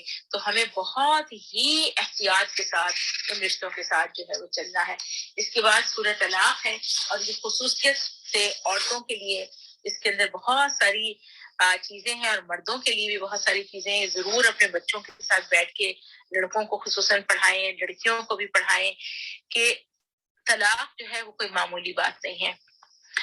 اور اس میں بتایا گیا کہ اس کی عدت کی کیا اہمیت ہے اور عدت کا حساب رکھنے کی کیا اہمیت ہے. اور اس کے اندر یہ بات بتائی گئی کہ طلاق کس موقع پہ دی جانی چاہیے. طلاق کے بعد عورتوں کو ایک طلاق تو اکٹھی ایک وقت میں کتنی طلاقیں دی جانی چاہیے. طلاق کے بعد عورتوں کو کہاں رہنا چاہیے، کس طرح سے ان کو رہنا چاہیے. اور اس کے بعد پھر یہاں عورتوں کی بات بتائی گئی کہ اللہ تعالیٰ تم جو وہ ہے کہ یعنی وہ رزق دینے والا دراصل اللہ تعالیٰ ہے. اس سے بڑی خوبصورت آیات ہیں. وَمَن يَتَّقِ اللَّهَ يَجْعَل لَّهُ مَخْرَجًا، کہ جو اللہ کا تقوی اختیار کرے گا اللہ اس کے لیے مخرج نکالے گا. جو اللہ سے ڈر کے دنیا میں زندگی گزارے گا اللہ ضرور اس کے لیے راستے کھولے گا، راستہ نکالے گا. وَيَرْزُقْهُ مِنْ حَيْثُ لَا يَحْتَسِبُ، اور ایسی جگہ سے اس کو رزق دے گا جہاں سے کوئی اس کا گمان نہیں ہوگا. یعنی ہمیں رزق دینے والے ہمارے شوہر نہیں ہیں، اللہ نے ان کو ذریعہ بنایا ہے. مجھے رزق دینے والے میرے یعنی انسان نہیں ہے بلکہ اللہ نے ان کو ذریعہ بنایا ہے. اصل رزق دینے والا اللہ ہے. تو اگر کسی کے ساتھ واقعی اتنی مشکل ہے کہ وہ ساتھ نہیں گزار سکتی تو صرف اس لیے زندگی گزارنا مزریبل بنا کے کہ میرا کھانا پینا کہاں سے آئے گا، یہ چیز اس میں بتایا کہ رزق جو ہے نا وہ اس کی ذمہ داری اللہ تعالیٰ کے ہاتھ میں ہے اور کوئی انسان کسی کو جو ہے وہ رزق نہیں دے سکتا. اس کے بعد پھر یہاں اس میں مزید کچھ چیزیں جو ہیں وہ دی گئی ہیں کہ دودھ پلانے کی کا کیا ایگریمنٹ کیا ہوگا. مرد اگر کمزور ہے یا کم آمدنی والا ہے وہ کیا کرے گا، جس کے پاس زیادہ آمدنی ہو وہ کیا کرے گا. اس کے بعد دیکھیں بڑی حیرت انگیز بات ہے، ان ساری طلاق کی اور عدت کی اور عداد کی ساری آیات کے بعد اللہ تعالیٰ بہت جلدی ایک ایسی بات رکھتا ہے. کتنی بستیاں ہیں جنہوں نے اپنے پروردگار اور اس کے رسولوں کے حکم سے سرتابی کی تو ہم نے ان کا بڑا سخت محاسبہ کیا اور سزا. اچانک یہ حکم کیسے آ گیا، اچانک یہ بات کیسے آ گئی. یعنی دیکھیں کہ یہ جو کام لوگ کرتے ہیں نا، کہ جو لوگ بھی اللہ کی احکام کو ماننے سے یعنی آئلی زندگی کے مطابق، خاندانی فیملی لائف کے مطابق جتنے احکامات اللہ نے دیے ان میں ہر مقام پر اللہ سے ڈرتے رہنے کی ضرورت ہے. اس کے بعد اللہ نے فرمایا کہ جن لوگوں نے اللہ کے احکام کو نہیں مانا، ان کے مقابلے میں اکڑ دکھائی، ان کو نہ طلاق کی کسی چیز کی کوئی ان کے نزدیک اہمیت ہے، نہ طلاق کی کوئی صلاحیت ان کے اندر ہے، نہ ان کو گھروں کے معاملات طے کرنے آتے ہیں، اور وہ ہر موقع پہ سرتابی اختیار کرتے ہیں. تو بعض جو قومیں ختم کی گئی ان کا سب سے بڑا جرم یہ تھا کہ وہ اللہ کے احکام کی کچھ پرواہ نہیں کیا کرتے تھے. تو ہم نے ان کی کرتوتوں کی ان کو ٹھیک سزا دی اور ان کو سخت ان کو پکڑا. تو ہمیں ان تمام چیزوں کے لیے اللہ سے ڈرنا چاہیے کہ اللہ کا عذاب ہم پر نازل نہ ہو ان وجوہات سے. یعنی یہ بڑا ان دونوں کے درمیان کا کنیکشن محسوس کریں کہ آئلی سارے قوانین کے ساتھ فیملی لاز کے فوراً بعد اللہ تعالیٰ نے یہ حکم کیوں دیا، اس لیے کہ فیملی لاز بے انتہا اہمیت جو ہے اللہ اللہ کے سامنے رکھتے ہیں. اور یہاں پر اللہ تعالیٰ نے بتایا کہ نبی صلی اللہ علیہ وسلم اللہ نے صرف قرآن نازل نہیں کیا بلکہ ایک رسول بھی اس کے ساتھ بھیجا ہے جو اس کی آیات کو سناتا ہے, اس کے مطابق میں بتاتا ہے. اور یہاں پر اللہ تعالیٰ نے یہ بتایا کہ یہ روشنی اپنے ساتھ جو ہے وہ لے کر آیا ہے. اور یہاں تاریکیوں سے مراد کیا ہے کہ جہالت کی جو تاریک ہے, تاریکیوں سے نکال کے روشنی کی طرف لائے. اور یہ تاریکیاں ایک نہیں بلکہ لاتعداد ہوتی ہیں, ظلمات ہیں. انسان اپنے مسائل کے حل کے لیے جتنے قوانین بھی بناتا ہے وہ ناقص ہوتے ہیں کیونکہ اس کی عقل محدود ہے, اس کی فکر محدود ہے. اس سوسائٹی کا ایک پہلو اس کے سامنے ہوتا ہے, سوسائٹی پوری طرح اس نے ڈیولپ نہیں کی ہوئی ہوتی ہے, اس سے قوانین میں آئے دن ترمیم ہوتی ہے, تنسیق ہوتی ہے, ان میں امینڈمنٹ کی ضرورت پیش آتی ہے. اس کے مقابلے میں روشنی سے مراد علم وحی کی روشنی ہے, وہ صرف ایک ہے, نور ہے. اور وہ ناقابل ترمیم ہے, ان میں کوئی امینڈمنٹ نہیں ہو سکتی, وہ ان کو کینسل نہیں کیا جا سکتا, انسان ان کے اندر کوئی چینج نہیں لے کر آ سکتا. اس وقت یہ بات اگر ہم واقعتاً غور کریں کہ آج کے دور کا انسان چائنا کی پاپولیشن کو دیکھیں, ہم امریکہ کی پاپولیشن کو دیکھیں, یورپ کی پاپولیشن کو دیکھیں, مسلمانوں کی پاپولیشن کو دیکھیں, ان کے قوانین کو دیکھیں, ان کے اندر سیکشول انارکی کو دیکھیں, تو ہمیں پتہ چلتا ہے کہ اللہ تعالیٰ نے جو ہمیں قوانین دیے ہیں وہ کتنے خوبصورت ہیں اور کتنے پروٹیکٹیو ہیں.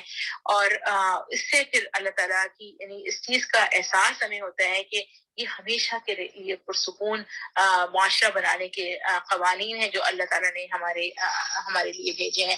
اس کے بعد سورہ تحریم ہے, بسم اللہ الرحمن الرحیم. اس میں بھی جو بات ہے ازواج کی بات, نبی صلی اللہ علیہ وسلم کی 2 ازواج کی بات ہے کہ جن کی بات مان کے آپ نے شہد کو کھانا چھوڑا تھا. اللہ تعالیٰ نے وہاں پہ نبی صلی اللہ علیہ وسلم سے اگر ایک ججمنٹل ایرر ہوا تھا کہ گناہ کی بات نہیں تھی, لیکن ججمنٹل ایرر جو تھا اللہ تعالیٰ نے اس کو بھی کریکٹ کیا اور اس کو ایک وحی کی شکل میں قرآن کے اندر ہمیشہ ہمارے پڑھنے کے لیے بتا دیا کہ یہ آگے کے آنے والوں کے لیے اس بات یعنی کسی کی محبت یا کسی چیز کی برائی ہمیں اللہ کی دیے ہوئے احکام کو بدلنے والا جو ہے وہ نہ بنائے.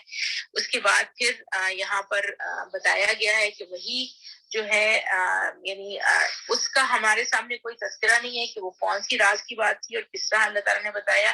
اس کا مطلب یہ ہوا کہ نبی صلی اللہ علیہ وسلم کو اس وحی کے علاوہ بھی کچھ اور وحی کی جاتی تھی جس کو وحی خفی کہتے ہیں, کہ جو یعنی ایک ایسی وحی کہ جو ہمارے سامنے نہیں آئی ہے, یعنی ایک وحی غیر مطلوع جس کو کہتے ہیں, جس کو ریڈ نہیں کیا جاتا. اور یہاں پہ عصمت انبیاء کا مفہوم یہ ہے کہ بڑے سے بڑے شخص سے بھی غلطی ہو سکتی ہے, کسی انسان سے بھی غلطی ہو سکتی ہے, لیکن انبیاء کی غلطی کو فوراً کریکٹ کیا جاتا ہے, وہی کے ذریعے اس کی کریکشن ہو جاتی ہے, جس کی وجہ سے ان کی زندگی بالکل بے داغ ہے اور ان کے پاس کوئی ان کو سزا جو ہے وہ نہیں مل رہی ہے. اس کے بعد یعنی اللہ تعالیٰ جو ہے وہ ہمیں بتاتا ہے کہ ان 2 عورتوں کو اللہ تعالیٰ نے ریپریمنڈ کیا, ان 2 صحابیات کو, 2 ازواج مطہرات کو, اور اس کے بعد پھر یہ جو بات بتائی کہ اچھی عورتوں کی خصوصیات. اس کا یہ مطلب نہیں کہ نبی صلی اللہ علیہ وسلم کی ازواج میں یہ خصوصیات نہیں تھی, بلکہ اللہ تعالیٰ بتاتا ہے کہ یہ اصل میں دیکھنے کی بات ہے میرے اور آپ کے لیے بھی کہ اچھی ازواج کی خصوصیت یہاں کیا بتائی. مسلمان, مومن, اطاعت گزار, قانتات یعنی دل کی یہ اس میں قنوت ایسی اطاعت کو کہتے ہیں جو پورے خشوع خضوع کے ساتھ ہو, پوری توجہ کے ساتھ ہو, دل کی پوری رضامندی کے ساتھ ہو. یہ اطاعت اللہ کی بھی ہوگی, اس کے رسول صلی اللہ علیہ وسلم کی بھی ہوگی, اور عورتوں کے لیے اپنے خاوندوں کی بھی ہوگی. اور اس آیت میں تینوں ہی چیزیں جو ہیں وہ مراد ہیں. توبہ کرنے والی, عبادت گزار, روزے دار, وہ اس کے بعد پھر اپنے گھر والوں کو آگ سے کے ایندھن سے بچانے کی فکر کی گئی ہے. بتایا گیا ہے لوگوں کو کہ لوگوں اپنے نفس کو سب سے پہلے بچائیں, اس کے بعد اپنی اولاد کو. یعنی ہماری اب اصل فوکس اولاد کی ڈگریاں ہیں, تعلیم ہے, تربیت اولاد کی جو ہے وہ ہم اس کی فکر سے جو ہے بالکل عاری ہو چکے ہیں, یا کم از کم یہ کہ اس سے دور ضرور ہو چکے ہیں. اور اس کے بعد پھر یہاں پر جو بات بتائی اس میں ایک دعا ہے پھر یہاں پر جس کو ہمیں یاد کرنے کی ضرورت ہے, ربنا اتم لنا نورنا واغفر لنا انک علی کل شیء قدیر. پھر یہاں پر اس نور کا تذکرہ ہے جو دائیں ہاتھ کی طرف ہوگا. اور اس کے بعد پھر یہاں پر بات یہ بتائی گئی ہے کہ ہمیں توبہ کرنے کی ضرورت ہے اپنے گناہوں پر, اللہ تعالیٰ سے سچی توبہ, ایسی توبہ جس کے اندر شرمندگی ہو, جس کے اندر یہ احساس ہو کہ اتنا وقت گزر گیا اور ہم نے یہ کام نہیں کیا, جس میں آئندہ کے لیے اس کام کو نہ کرنے کا اللہ سے پختہ عہد کیا جائے اور اس کے بعد اپنی زندگی کو جو ہے وہ تبدیل کر لیا جائے. اس کے بعد یہاں پر چند عورتوں کی مثال اللہ تعالیٰ نے دی ہے, اور یہ بات بتائی گئی ہے کہ یہ خیانت جو انبیاء کی ازواج نے کی تھی, یہ نہ مال کی خیانت تھی نہ عصمت کی خیانت تھی, کیونکہ کسی نبی کی کوئی بیوی بدکار نہیں تھی, بلکہ یہ ایمان اور اس کے تقاضوں میں خیانت تھی. نبیوں کی راہ اور تھی اور ان کی بیویوں کی راہ دوسری تھی. سیدنا جو نوح علیہ السلام تھے, ان کی بیوی بھی کافر تھی اور اپنے یعنی حضرت نوح علیہ السلام کو وہ دیوانہ سمجھتی اور کہتی تھی, اور حضرت لوط علیہ السلام کی بیوی کی بھی ساری ہمدردیاں اپنے شوہر حضرت لوط علیہ السلام کو جو ہے کافروں کے ساتھ تھی, اور وہ انہی کی قوم میں سے تھی, اور جب وہ کوئی مہمان گھر میں آتا تھا تو وہ اپنے ہمسایوں سے ان کی مخبری کرتی تھی. تو یعنی یہاں پر یہ بتایا جا رہا ہے اصل میں بات جو آپ میں سے ہر شخص کو پتا ہے کہ اصل کرائٹیریا انسان کی اپنی محنت, اس کی اپنی کوشش اور اس کا اپنا ایمان ہے. کرائٹیریا یہ نہیں ہے کہ تم کس کی بیوی ہو اور فرعون کی ہو یا نوح علیہ السلام کی, اس سے کوئی فرق نہیں پڑتا. تم نے کیا کیا؟ تمہارا شوہر بہت اچھا بھی ہو سکتا ہے اور بہت خراب بھی ہو سکتا ہے. تمہیں آزمائش کسی بھی طریقے سے تمہاری کی جائے, شوہر بھی تمہاری آزمائش کا ذریعہ بن سکتا ہے, شوہر کی نیکی تمہاری آزمائش کا ذریعہ ہو سکتی ہے, شوہر کی برائی تمہاری آزمائش کا ذریعہ ہو سکتی ہے. کوئی بھی طریقے سے تمہیں, یعنی حضرت مریم علیہ السلام کو کسی اور طریقے سے آزمایا گیا, تو آزمائش ہم میں سے ہر ایک کی الگ ہوگی, لیکن ہر ایک ہی ہوگی, اور اللہ تعالیٰ ہمیں دیکھے گا کہ ہم اس آزمائش کے دوران کس طریقے سے اپنا عمل کرتے ہیں. اور اصل بات یہ ہے کہ ہم جنت کے کتنے طالب ہیں, جنت ہمارے لیے کتنی محبوب ہے, جنت ہمارے لیے کتنی مطلوب ہے, ہمیں اس کا کتنا شوق ہے, ہم اس کے لیے کتنی محنت کرتے ہیں, ہم اس کے لیے کتنے فکر مند رہتے ہیں, ہم اس کے لیے لوگوں کو اس راستے پہ بھی چلانے کی کتنی کوشش کرتے ہیں. اور اگر اب بھی آپ کے اور میرے دلوں میں جنت کی طلب نہیں ہوئی تو ہمیں پھر دوبارہ سورہ رحمان اور سورہ واقعہ اور آگے سورہ دہر جو اس کو پڑھنے کی ضرورت ہے, تاکہ ہمارے دل, ہمارے ذہن اور ہماری نظر جو ہے وہ جنت کے اوپر رہے اور ہم اہل جنت میں سے بنے. اب یہاں آج اور کل جو دو دن ہم دو آخری جو جز ہیں سورہ اس قرآن کے وہ ہم کریں گے. سورہ ملک سے اس کی ابتدا ہے اور سورہ ناس پر ہم اس کو ختم کریں گے. یہ تقریباً پورا کا پورا حصہ جو ہے یہ مکی دور کا حصہ ہے, اور مکی دور میں جس طرح ابھی ہم نے کل پچھلا جو جز ہم نے پڑھا جو 28واں جز تھا, اس میں وہ پورا مدنی تھا. اس میں آپ نے جس قسم کے احکامات دیکھے, منافقین کا تذکرہ دیکھا, یہاں بالکل کیفیت اب آپ کو ایک مختلف نظر آئے گی. یہ مکہ کے ابتدائی دور کی صورتیں ہیں, اور اس میں بہت چھوٹی چھوٹی آیتوں کے ساتھ قرآنی صورتیں ہمیں نظر آئیں گی. بنیادی مرکزی جو خطاب ہے, مرکزی عنوان جو ہے, جو بالکل ایک بنیادی نقطے ہیں یہاں پر, وہ عقائد کے اوپر ہیں. اور احکامات ہمیں بہت کم نظر آتے ہیں, لیکن ہمیں حقوق اللہ, حقوق العباد, اس کے پر بات نظر آتی ہے. حقوق اللہ میں بھی اللہ پر ایمان لانا, اس کی توحید کو یقین رکھنا. اور ایک بات کو ہم سمجھ لیں کہ کفار مکہ اللہ کے انکاری نہیں تھے, وہ اللہ کو خالق مانتے تھے, وہ اللہ کو مالک مانتے تھے, وہ اللہ کو اس دنیا کا بنانے والا مانتے تھے. جو چیز ان کے سمجھ میں نہیں آتی تھی وہ آخرت تھی. اور نبی کریم ایسا نہیں تھا کہ وہ رسولوں کو نہیں مانتے تھے. رسول وہ حضرت ابراہیم نے جو خانہ کعبہ بنایا تھا اس گھر کے وہ متولی تھے, اس کی خدمت کرتے تھے. وہاں پہ لوگوں کو حج کرنے جب لوگ آتے تھے وہ ان کی پوری طرح سے دیکھ بھال کیا کرتے تھے. حج کرنے والے لوگ تھے, حضرت ابراہیم کو وہ اچھی طرح جانتے تھے, حضرت اسماعیل کو وہ اچھی طریقے سے جانتے تھے. وہ جانتے تھے کہ یہ اللہ کا گھر ہے, اور اس کے لیے ہمیں ابراہا کا واقعہ ہمیں پتا ہوگا کہ وہ لوگ جب وہاں پہ ابراہا نے حملہ کرنے کی کوشش کی تھی تو وہ یہ کہہ کر مکہ کو چھوڑ کر گئے تھے کہ اللہ تعالیٰ تو اپنے گھر کی حفاظت کر اور ہم اپنی چیزوں کی حفاظت کر رہے ہیں. تو ایسا نہیں تھا کہ یعنی رسالت ان کے لیے کوئی اچنبے کی بات تھی. اور یہ بات ہمیں اور بھی اس طرح پتہ چلتی ہے کہ جب ابو جہل جو تھا جس کا نام عمرو بن حشام تھا اس سے جب کسی نے یہ بات کی کہ کیا تم سمجھتے ہو کہ یہ اللہ کے نبی ہے تو اس نے کہا کہ ہاں میں جانتا ہوں کہ یہ اللہ کے نبی ہے لیکن بنو ہاشم کا اور ہمارا جو مقابلہ تھا ہمیشہ اگر انہوں نے لوگوں کو پانی پلایا تو ہم نے پانی پلایا انہوں نے لوگوں کو کھانے کھلائے تو ہم نے لوگوں کو کھانے کھلائے انہوں نے لوگوں کو مہمانداریاں کی تو ہم نے مہمانداریاں کی یعنی جتنے کام انہوں نے کیے اتنے کام ہم نے کیے. اب جب کہ وہ یہ دعویٰ لے کر کھڑے ہوئے ہیں کہ ان کے اندر سے نبی ہے تو ہم اس کا کوئی مقابلہ نہیں کر سکتے اس لیے اللہ کی قسم میں کبھی نہیں مانوں گا. تو یعنی اصل جو سب سے بڑا جو مسئلہ اور سب سے بڑا اختلاف تھا وہ آخرت کے اوپر تھا کہ وہ آخرت کو نہیں ان کی سمجھ میں یہ بات نہیں آتی تھی کہ آخرت کا کیا وہ ہوگا. اچھا اور پھر کیا ہم اس بات کو سمجھنے کی کہ واقعی ان کو سمجھ نہیں آ سکتا تھا یہ بات کہ آخرت آنے والی ہے. کیا قرآن نے دلائل دے کر ان کو نہیں سمجھایا تھا کہ آخرت کی دلیل میں مطلب کہاں تک اس میں انسانی عقل اور انسانی وجود اور انسانی اخلاق اس کا تقاضا کرتے ہیں کہ آخرت آئے گی ضرور. لیکن وہ کون سی وجہ تھی جس کی وجہ سے وہ آخرت پر ایمان نہیں لانا چاہتے تھے؟ وہ سب سے بڑی وجہ اس کی جو تھی وہ یہ تھی کہ وہ اپنی زندگیوں کو تبدیل نہیں کرنا چاہتے تھے.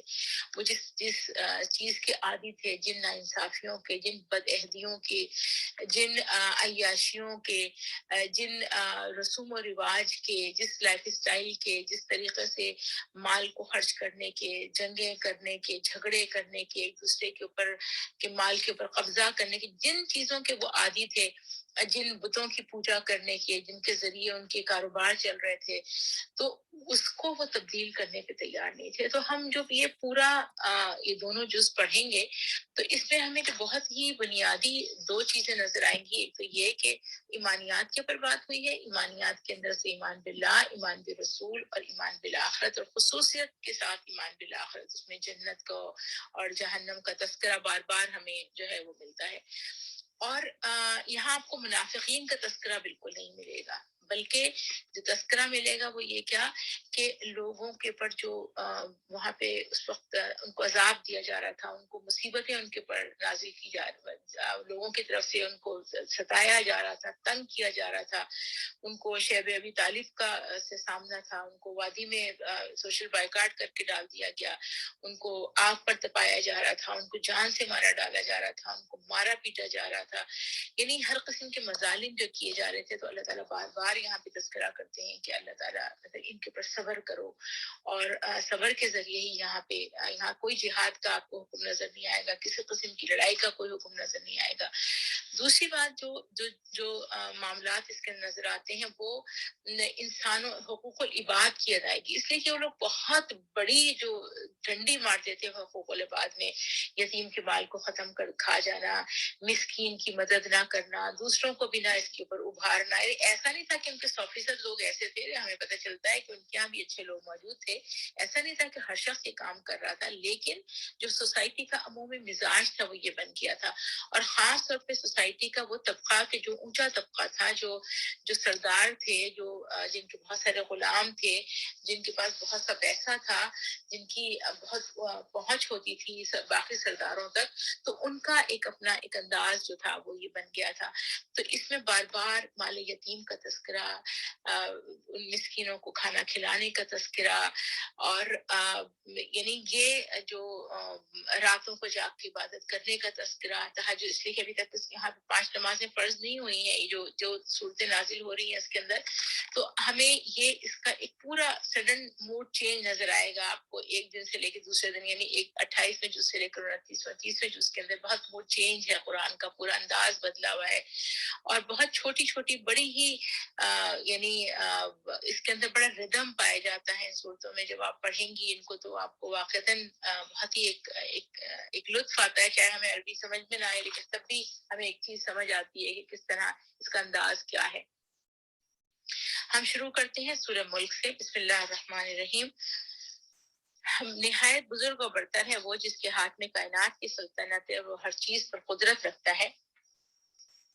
جس نے موت اور زندگی کو ایجاد کیا تاکہ تم لوگوں کو آزما کر دیکھے تم میں سے کون بہتر عمل کرنے والا ہے، اور وہ زبردست بھی ہے اور درگزر فرمانے والا بھی۔ جس نے تہ بر سات آسمان بنائے، تم رحمان کی تخلیق میں کسی قسم کی بے ربطی نہ پاؤ گے۔ پھر پلٹ کر دیکھو کہیں تمہیں کوئی خلل نظر آتا ہے، بار بار نگاہ دوڑاؤ، تمہاری نگاہ تھک کر نامراد پلٹ آئے گی۔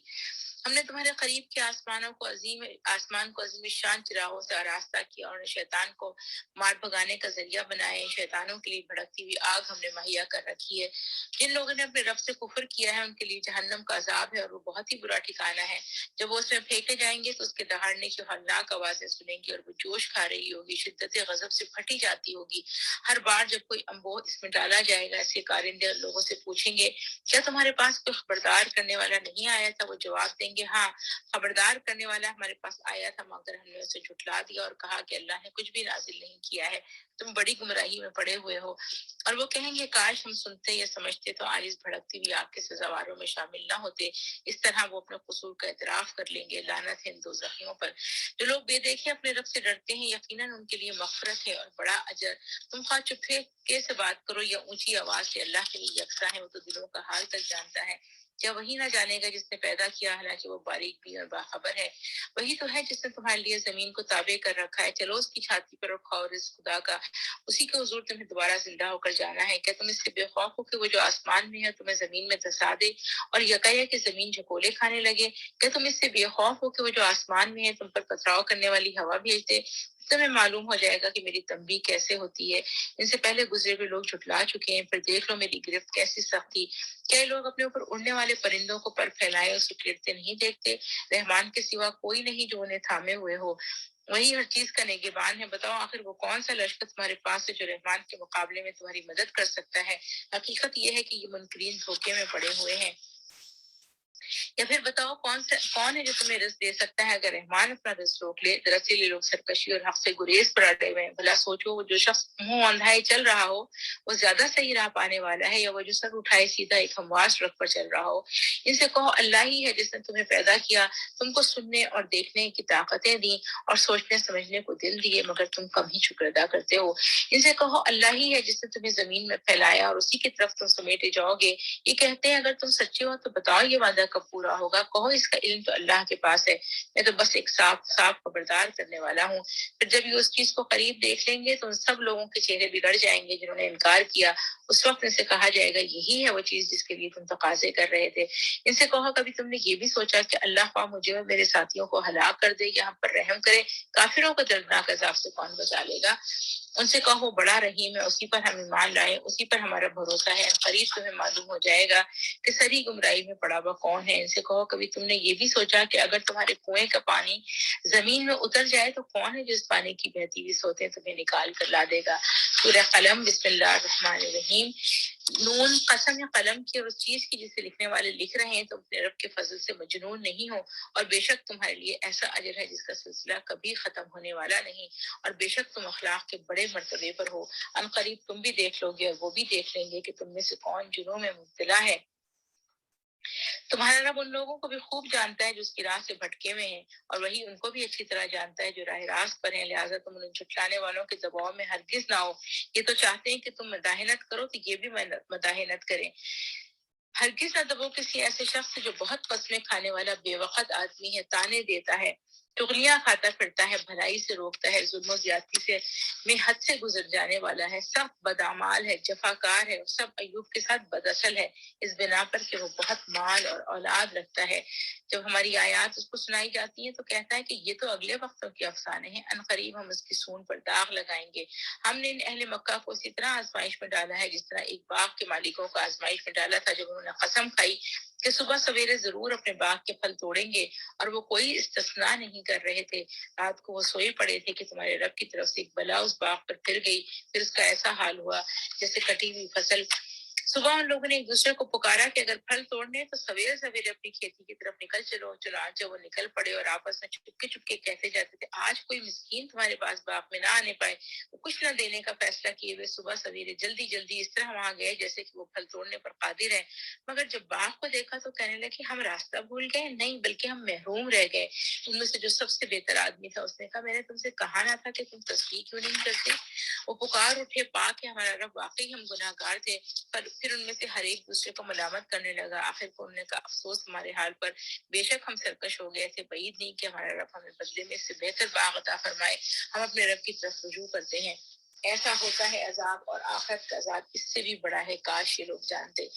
یقیناً خدا ترس لوگوں کے لیے ان کے رب کے ہاں نعمت بھری جنتیں ہیں۔ کیا ہم فرما برداروں کا حال مجرموں کا سا کر دیں؟ تم لوگوں کو کیا ہو گیا؟ تم کیسے حکم لگاتے ہو؟ کیا تمہارے پاس کوئی کتاب ہے جس میں تم یہ پڑھتے ہو کہ تمہارے لیے ضرور وہاں وہی کچھ ہے جو تم اپنے لیے پسند کرتے ہو؟ یا پھر کیا تمہارے لیے روز قیامت تک ہم پر کچھ عہد و پیمان ثابت ہے کہ تمہیں وہی کچھ ملے گا جس کا تم حکم لگاؤ؟ ان سے پوچھو تم میں سے کون اس کا ضامن ہے، یا پھر ان کے ٹھہرائے ہوئے کچھ شریک ہیں جنہوں نے اس کا ذمہ لیا ہو؟ یہ بات ہے تو لائیں اپنے ان شریکوں کو اگر یہ سچے ہیں۔ جس روز سخت وقت آ پڑے گا اور لوگوں کو سجدہ کرنے کے لیے بلایا جائے گا تو یہ لوگ سجدہ نہ کر سکیں گے، ان کی نگاہیں نیچے ہوں گی، ذلت ان پر چھا رہی ہوگی کہ جب صحیح سالم تھے تو اس وقت انہیں سجدے کے لیے بلایا جاتا تھا اور یہ انکار کرتے تھے۔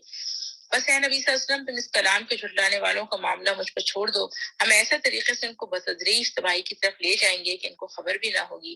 میں ان کی رسی دراز کر رہا ہوں، میری چال بڑی زبردست ہے۔ کیا تم ان سے کوئی اجر طلب کر رہے ہو کہ اس چٹی کے بوجھ تلے دبے جا رہے ہیں؟ کیا ان کے پاس غیب کا علم ہے جیسے یہ لکھ رہے ہیں؟ اچھا، اپنے رب کا فیصلہ صادر ہونے تک صبر کرو اور مچھلی والے کی طرح نہ ہو جاؤ جب اس نے پکارا تھا اور وہ غم سے بھرا ہوا تھا۔ اگر اس کے رب کی مہربانی اس کے شامل حال نہ ہوتی تو وہ مذموم ہو کر چٹیل میدان میں پھینک دیا جاتا۔ آخرکار اس کے رب نے اسے برگزیدہ فرما لیا اور اسے صالح بندوں میں شامل کر دیا۔ جب یہ کافر لوگ کلام نصیحت سنتے ہیں تو تمہیں ایسی نظروں سے دیکھتے ہیں گویا تمہارے قدم اکھاڑ دیں گے، اور کہتے ہیں یہ ضرور دیوانہ ہے، حالانکہ یہ تو سارے جہان والوں کے لیے ایک نصیحت ہے۔ بسم اللہ الرحمن الرحیم، سورہ حاقہ۔ ہونی شدنی، کیا ہے وہ ہونی شدنی؟ تم کیا جانو کہ کیا ہے وہ ہونی شدنی؟ سمود اور عاد نے اس اچانک ٹوٹ پڑنے والی آفت کو جھٹلایا تو سمود ایک سخت حادثے سے ہلاک کیے گئے اور عاد ایک بڑی شدید طوفانی آندھی سے تباہ کر دیے گئے۔ اللہ تعالیٰ نے اس کو مسلسل 7 رات 8 دن ان پر مسلط رکھا۔ تم وہاں ہوتے تو دیکھتے کہ وہ وہاں اس طرح پچھڑے پڑے ہیں جیسے وہ کھجور کے بوسیدہ تنے ہوں۔ اب کیا ان میں سے کوئی تمہیں باقی بچا نظر آتا ہے؟ اور اسی خطائے عظیم کا ارتکاب فرعون، اس سے پہلے کے لوگوں نے اور تلپٹ ہو جانے والی بستیوں نے کیا۔ ان سب نے اپنے رب کے رسول کی بات نہ مانی تو اس نے ان کا ان کو بڑی سختی کے ساتھ پکڑا۔ جب پانی کا طوفان حد سے گزر گیا تو ہم نے تم کو کشتی میں سوار کر دیا تاکہ اس واقعے کو تمہارے لیے ایک سبق آموز یادگار بنا دیں اور دیکھنے یاد رکھنے والے کان اس کی یاد کو محفوظ رکھیں۔ پھر ایک دفعہ جب سور میں پھونک مار دی جائے گی اور زمین اور پہاڑوں کو اٹھا کر ایک ہی چوٹ سے ریزہ ریزہ کر دیا جائے گا، اس روز وہ ہونے والا واقعہ پیش آ جائے گا۔ اس دن آسمان پھٹے گا اور اس کی بندش ڈھیلی پڑ جائے گی، فرشتے اس کے اطراف جوانب میں ہوں گے اور 8 فرشتے اس روز تیرے رب کا عرش اٹھائے ہوں گے۔ وہ دن ہوگا جب تم پیش کیے جاؤ گے، تمہارا کوئی راز بھی چھپا نہ رہ جائے گا۔ اس وقت اس کا نامہ اعمال اس کے سیدھے ہاتھ میں دیا جائے گا، وہ کہے گا لو دیکھو، پڑھو میرا نامہ اعمال، میں سمجھتا تھا مجھے ضرور اپنا حساب ملنے والا ہے۔ بس وہ دل پسند عیش میں ہوگا، عالی مقام جنت میں، جس کے پھلوں کے گچھے جھکے پڑ رہے ہوں گے۔ ایسے لوگوں سے کہا جائے گا مزے سے کھاؤ اور پیو اپنے ان اعمال کے بدلے میں جو تم گزرے ہوئے دنوں میں تم نے کیے تھے۔ اور جس کا نامہ اعمال اس کے بائیں ہاتھ میں دیا جائے گا، وہ کہے گا کاش میرا اعمال نامہ مجھے نہ دیا گیا ہوتا اور میں نہ جانتا کہ میرا حساب کیا ہے۔ کاش میری وہی موت جو دنیا میں آئی تھی فیصلہ کن ہوتی۔ آج میرا مال میرے کچھ کام نہ آیا، میرا سارا اقتدار ختم ہو گیا۔ حکم ہوگا پکڑو اسے اور اس کی گردن میں توق ڈال دو، پھر اسے جہنم میں جھونک دو، پھر اس کو 70 ہاتھ لمبی زنجیر میں جکڑ دو۔ یہ نہ اللہ بزرگ کو برتر پہ ایمان لاتا تھا، نہ مسکین کو کھانا کھلانے کی ترغیب دیتا تھا، لہٰذا آج نہ یہاں اس کا کوئی یار غمخوار ہے اور نہ زخموں کے دھوبن کے سوا اس کے لیے کوئی کھانا جسے خطا کاروں کے سوا کوئی نہیں کھاتا۔ بس نہیں، میں قسم کھاتا ہوں ان چیزوں کی بھی جو تم دیکھتے ہو اور ان کی بھی جنہیں تم نہیں دیکھتے، یہ ایک رسول کریم کا قول ہے۔ کسی شاعر کا قول نہیں ہے تم لوگ کبھی ایمان لاتے ہو، اور نہ یہ کسی کاہن کا قول ہے تم لوگ کبھی غور کرتے ہو، یہ رب العالمین کی طرف سے نازل ہوا ہے۔ اور اگر اس نبی صلی اللہ علیہ وسلم نے خود گھڑ کر کوئی بات ہماری طرف منسوب کی ہوتی تو ہم اس کا دایاں ہاتھ پکڑ لیتے اور اس کی رگے گردن کاٹ ڈالتے، پھر تم میں سے کوئی ہمیں اس کام سے روکنے والا نہ ہوتا۔ حقیقت یہ ہے، در حقیقت یہ پرہیزگار لوگوں کے لیے ایک نصیحت ہے، اور ہم جانتے ہیں کہ تم میں سے کچھ لوگ جھٹلانے والے ہیں، ایسے کافروں کے لیے یقیناً یہ موجب حسرت ہے، اور یہ بالکل یقینی حق ہے۔ بس اے نبی صلی اللہ علیہ وسلم اپنے رب عظیم کے نام کی تسبیح کرو۔ سورہ معارج، بسم اللہ الرحمن الرحیم۔ مانگنے والے نے عذاب مانگا ہے، وہ عذاب جو جلد واقع ہونے والا ہے۔ کافروں کے لیے ہے، کوئی اسے دفع کرنے والا نہیں۔ اس خدا کی طرف سے جو عروج کے زینوں کا مالک ہے، ملائکہ اور روز کے حضور چڑھ کر جاتے ہیں ایک ایسے دن میں جس کی مقدار 50,000 سال ہے۔ بس اے نبی صلی اللہ علیہ وسلم صبر کرو، شائستہ صبر۔ یہ لوگ اسے دور سمجھتے ہیں اور ہم اسے قریب دیکھ رہے ہیں۔ وہ عذاب اس روز ہوگا جس روز آسمان پگھلی ہوئی چاندی کی طرح ہو جائے گا، اور پہاڑ رنگ برنگ کے دھنکے میں اون جیسے ہو جائیں گے، اور کوئی جگری دوست اپنے جگری دوست کو نہ پوچھے گا، حالانکہ وہ ایک دوسرے کو دکھائے جائیں گے۔ مجرم چاہے گا کہ اس دن کے عذاب سے بچنے کے لیے اپنی اولاد کو، اپنی بیوی کو، اپنے بھائی کو، اپنے قریب ترین خاندان کو جو اسے پناہ دینے والا تھا، اور روئے زمین کے سب لوگوں کو فدیے میں دے دے، اور یہ تدبیر اسے نجات دلا دے۔ ہرگز نہیں، وہ تو بھڑکتی ہوئی آگ کی لپٹ ہوگی جو گوشت پوش کو چاٹ جائے گی۔ پکار پکار کر اپنی طرف بلائے گی ہر اس شخص کو جس نے حق سے منہ موڑا اور پیٹ پھیری اور مال جمع کیا اور سینت سینت کر رکھا۔ انسان تھوڑا دلا پیدا کیا گیا ہے، جب اس پر مصیبت آتی ہے تو گھبرا اٹھتا ہے، اور جب اسے خوشحالی نصیب ہوتی ہے تو بخل کرنے لگتا ہے۔ مگر وہ لوگ اس عیب سے بچے ہوئے ہیں جو نماز پڑھنے والے ہیں، جو اپنی نماز کی ہمیشہ پابندی کرتے ہیں، جن کے مالوں میں سائل اور محروم کا ایک مقرر حق ہے، جو روزے جزا کو برحق مانتے ہیں، جو اپنے رب کے عذاب سے ڈرتے ہیں، کیونکہ ان کے رب کا عذاب ایسی چیز نہیں ہے جس سے کوئی بے خوف ہو، جو اپنی شرمگاہوں کی حفاظت کرتے ہیں بجز اپنی بیویوں اور اپنی مملوکہ عورتوں کے، جسے محفوظ نہ رکھنے میں ان پر کوئی ملامت نہیں، البتہ جو اس کے علاوہ کچھ اور چاہیں وہی حد سے تجاوز کرنے والے ہیں، جو اپنی امانتوں کی حفاظت اپنے عہد کا پاس کرتے ہیں، جو اپنی گواہیوں میں راست بازی پر قائم رہتے ہیں، اور جو اپنی نماز کی حفاظت کرتے ہیں، یہ لوگ عزت کے ساتھ جنت کے باغوں میں رہیں گے۔ بس اے نبی صلی اللہ علیہ وسلم کیا بات ہے کہ یہ منکرین دائیں اور بائیں سے گروہ در گروہ تمہاری طرف دوڑے چلے آ رہے ہیں، کیا ان میں سے ہر ایک یہ لالچ رکھتا ہے کہ وہ نعمت بھری جنت میں داخل کر دیا جائے گا؟ ہرگز نہیں۔ ہم نے جس چیز سے ان کو پیدا کیا اسے یہ خود جانتے ہیں، بس نہیں، میں قسم کھاتا ہوں مشرقوں اور مغربوں کے مالک کی، ہم اس پر قادر ہیں کہ ان کی جگہ ان سے بہتر لوگ لے آئیں، اور کوئی ہم سے بازی لے جانے والا نہیں ہے۔ لہٰذا انہیں اپنی ان بیہودہ باتوں اور کھیل میں پڑا رہنے دو، یہاں تک کہ یہ اپنے اس دن کو پہنچ جائیں جن کا ان سے وعدہ کیا جا رہا ہے، جب یہ اپنے قبروں سے نکل کر اس طرح دوڑے جا رہے ہوں گے جیسے جیسے اپنے بتوں کے استھانوں کی طرف دوڑ رہے ہیں۔ ان کی نگاہیں جھکی ہوئی ہوں گی، ذلت ان پر چھا رہی ہوگی، اور وہ دن ہے جس کا ان سے وعدہ کیا جا رہا ہے۔ سورہ نوح، بسم اللہ الرحمن الرحیم۔ ہم نے نوح کو اس کی قوم کی طرف بھیجا اس ہدایت کے ساتھ کہ اپنی قوم کے لوگوں کو خبردار کر دے قبل اس کے کہ ان پر ایک دردناک عذاب آئے۔ اس نے کہا، اے میری قوم کے لوگوں، میں تمہارے لیے ایک صاف صاف خبردار کر دینے والا پیغمبر ہوں۔ تم کو آگاہ کرتا ہوں کہ اللہ کی بندگی کرو اور اس سے ڈرو اور میری اطاعت کرو۔ تمہارے گناہوں سے درگزر فرمائے، اللہ تمہارے گناہوں سے درگزر فرمائے گا اور تمہیں ایک وقت مقرر تک باقی رکھے گا۔ حقیقت یہ ہے کہ اللہ کا مقرر کیا ہوا وقت جب آ جاتا ہے پھر ٹالا نہیں جاتا۔ کاش تمہیں اس کا علم ہو۔ اس نے عرض کیا، اے میرے رب، میں نے اپنی قوم کے لوگوں کو شب و روز پکارا، مگر میری پکار نے ان کے فرار ہی میں اضافہ کیا، اور جب بھی میں نے ان کو بلایا تاکہ تو انہیں معاف کر دے، انہوں نے کانوں میں انگلیاں ٹھوس لی اور اپنے کپڑوں سے منہ ڈھانک لیے اور اپنی روش پر اڑ گئے اور بڑا تکبر کیا۔ پھر میں نے ان کو ہانکے پکارے دعوت دی، پھر میں نے علانیہ بھی ان کو تبلیغ کی اور چپکے چپکے بھی سمجھایا۔ میں نے کہا، اپنے رب سے معافی مانگو، بے شک وہ بڑا معاف کرنے والا ہے، وہ تم پر آسمان سے خوب بارشیں برسائے گا، تمہیں مال اور اولاد سے نوازے گا، تمہارے لیے باغ پیدا کرے گا، تمہارے لیے نہریں جاری کر دے گا۔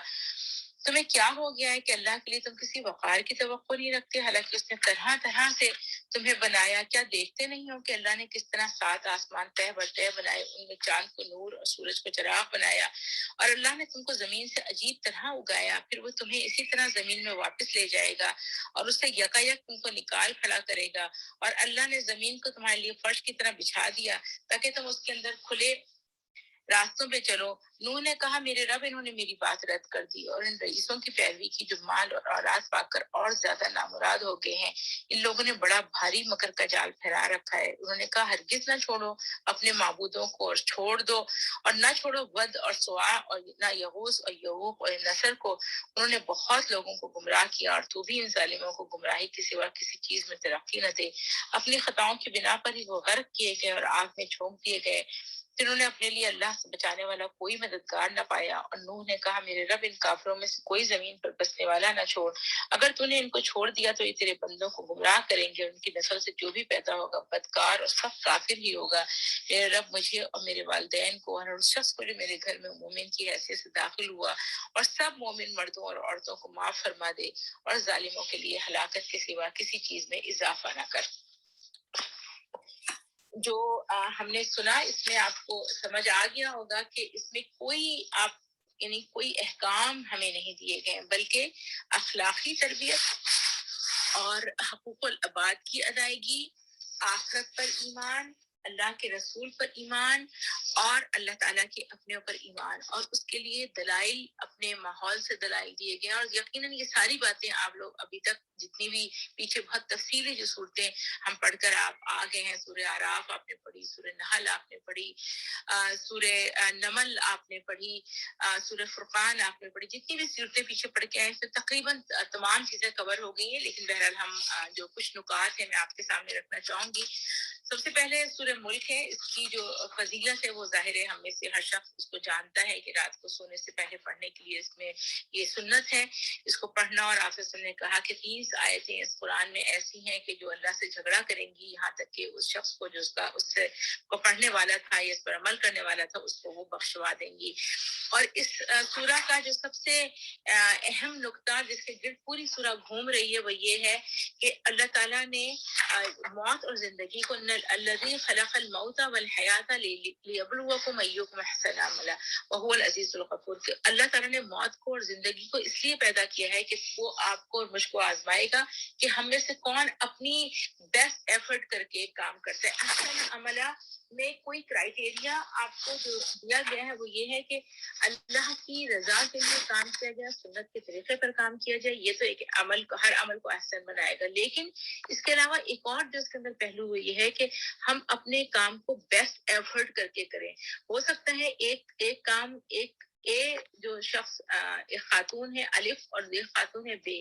الف کا ماحول جیسے ہم نے کل پڑھا حضرت آسیہ کا ایک ماحول تھا، حضرت لوط کی بیوی کا ایک ماحول تھا. دونوں کے ماحول الگ تھے، دونوں سے ایک چیز کا مطالبہ نہیں ہے، دونوں کے کرائٹیریاز الگ ہیں، دونوں کے ججمنٹ کا طریقہ الگ ہے. لیکن اللہ تعالیٰ نے دونوں سے جو مطالبہ کیا ہے وہ یہ کہ احسن عمل کر کے دکھائیں. اس کے بعد اللہ تعالیٰ نے پوری کائنات کے اوپر انسان کی نظر جو ہے وہ دوڑوائی ہے.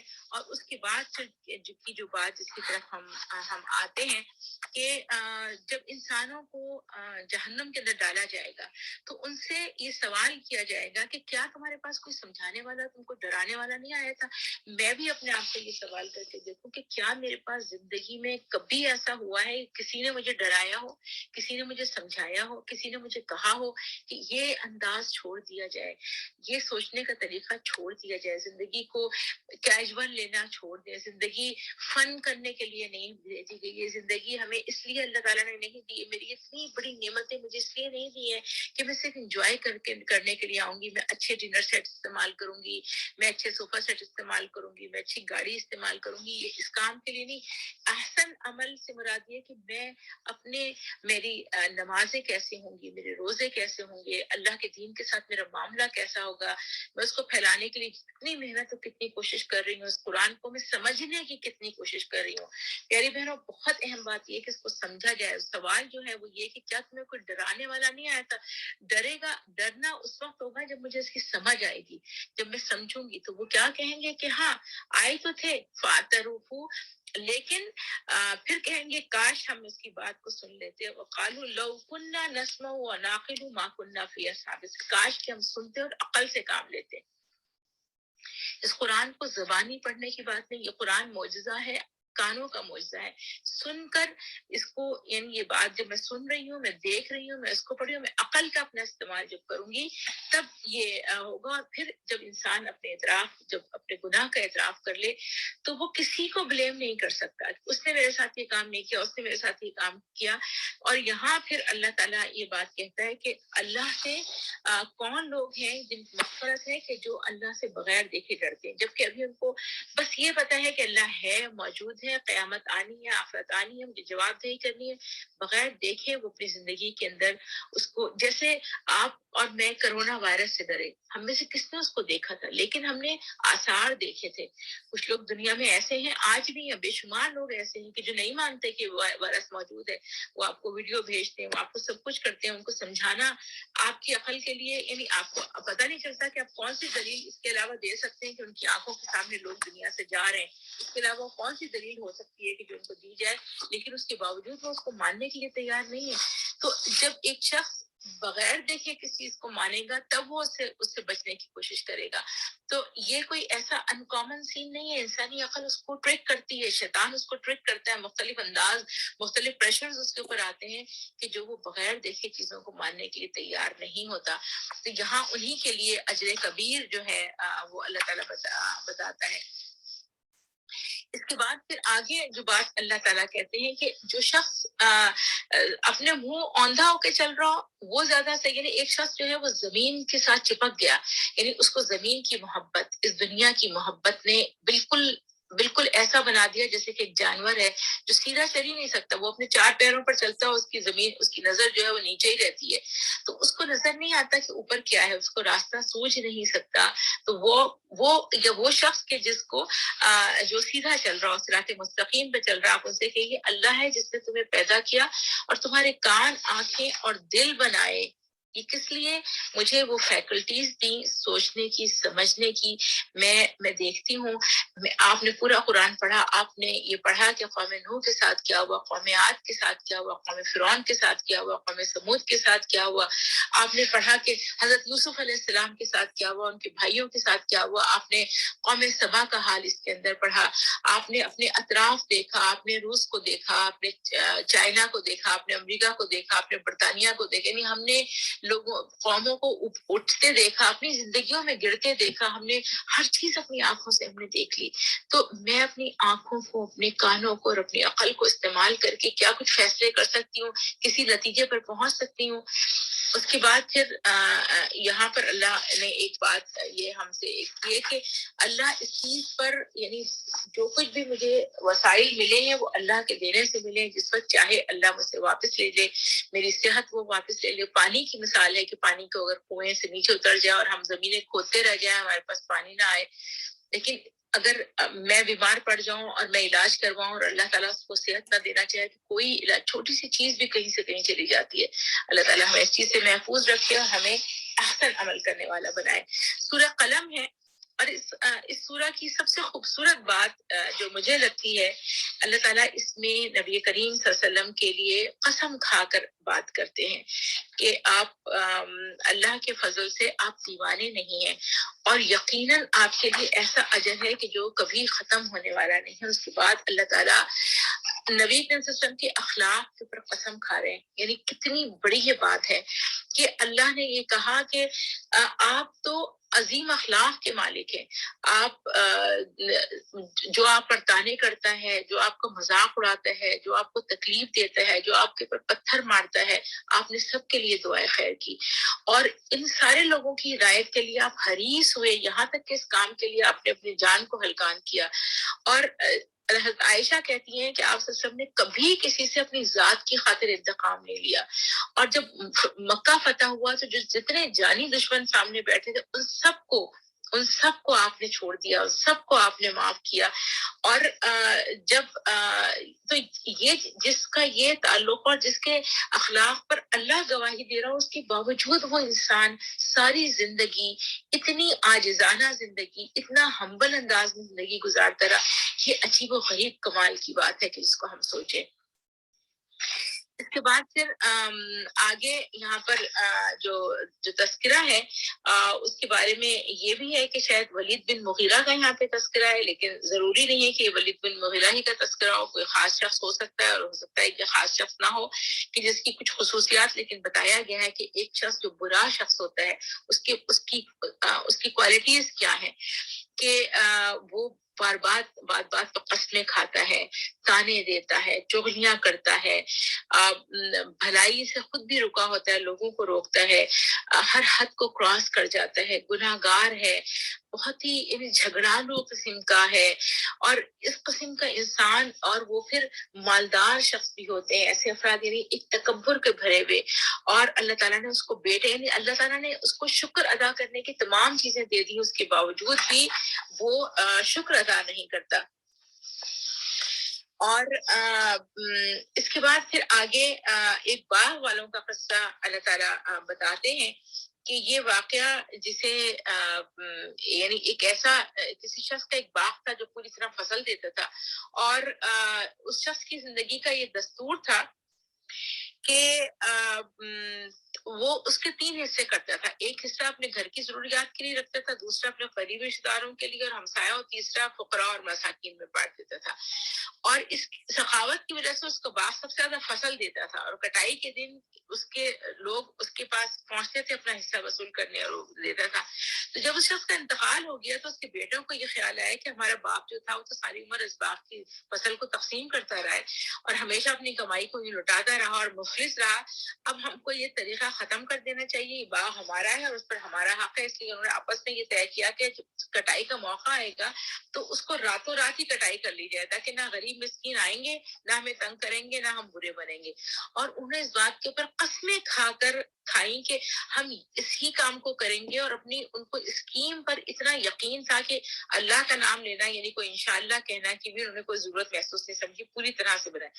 جب وہ کٹائی کا وقت آیا اور اس کو کاٹنے کے لیے گئے تو انہوں نے دیکھا کہ رات کو ایک آندھی جب آئی اور اس نے پوری اس کو ختم کر دیا، تو اب ان کو یہ لگا کہ وہ شاید کسی غلط جگہ پر آ گئے ہیں۔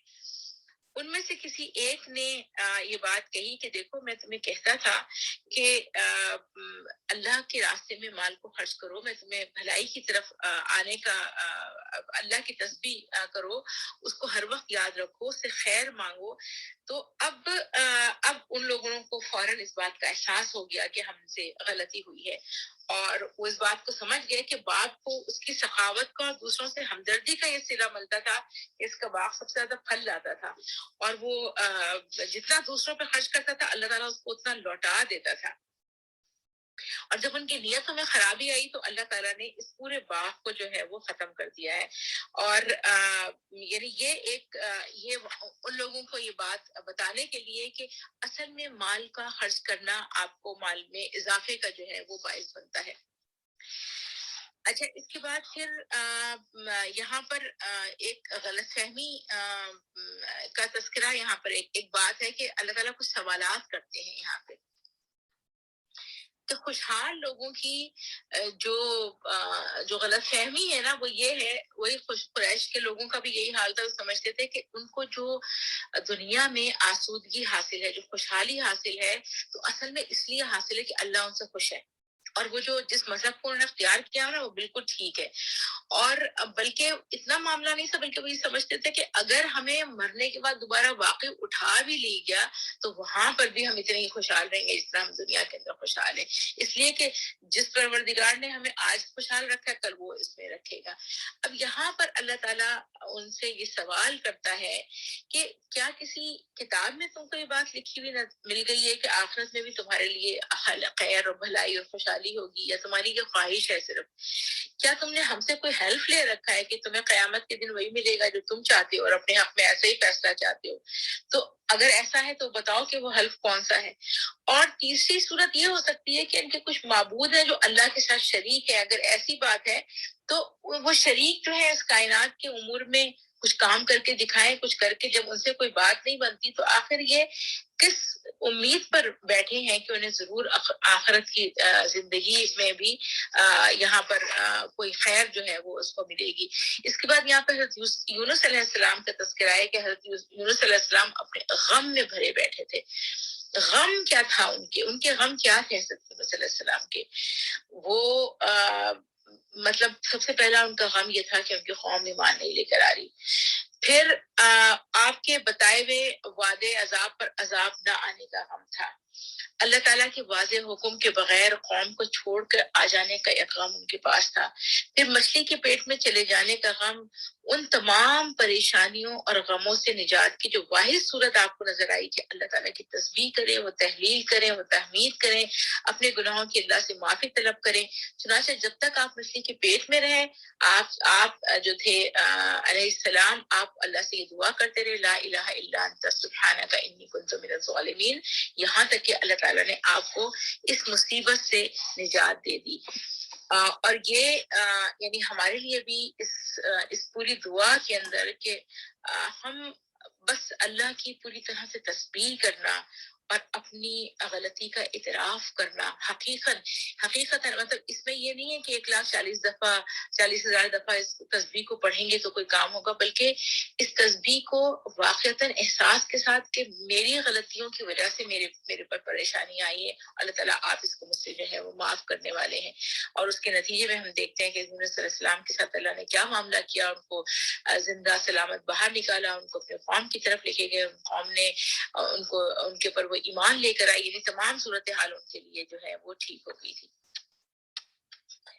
اور یہ اس قرآن کے بارے میں اللہ تعالیٰ بتاتا ہے کہ جو قرآن تمام اہل عالم کے لیے نصیحت ہے، جو اس میں نہ کوئی دیوانگی کی بات ہے، اس میں نہ تو کوئی نہ آپ کے اندر کسی قسم کی ایسی بات ہے. یہ تمام نوع انسان کی ہدایت کے لیے نازل کی جا رہی ہے. اور اگر نوع انسان اس پر چلیں گے تو وہ دنیا بھی ان کی بہتر ہوگی اور آخرت بھی. لیکن اس نوع انسان کو چلانے کے لیے جن لوگوں کو کام کرنا تھا وہ خود سوئے پڑے ہیں، یعنی آپ اور میں، ہم سب. اچھا پیاری بہنوں، آج پھر ہمارا وقت جو ہے وہ ختم ہو گیا ہے. اس قرآن کے حصے کو ہم یہیں تک چھوڑتے ہیں. اس سے آگے انشاءاللہ کل پڑھتے ہیں. سبحانک اللہم و بحمدک نشہد ان لا الہ الا انت نستغفرک و نتوب الیک. السلام علیکم و رحمۃ اللہ وبرکاتہ. بسم اللہ.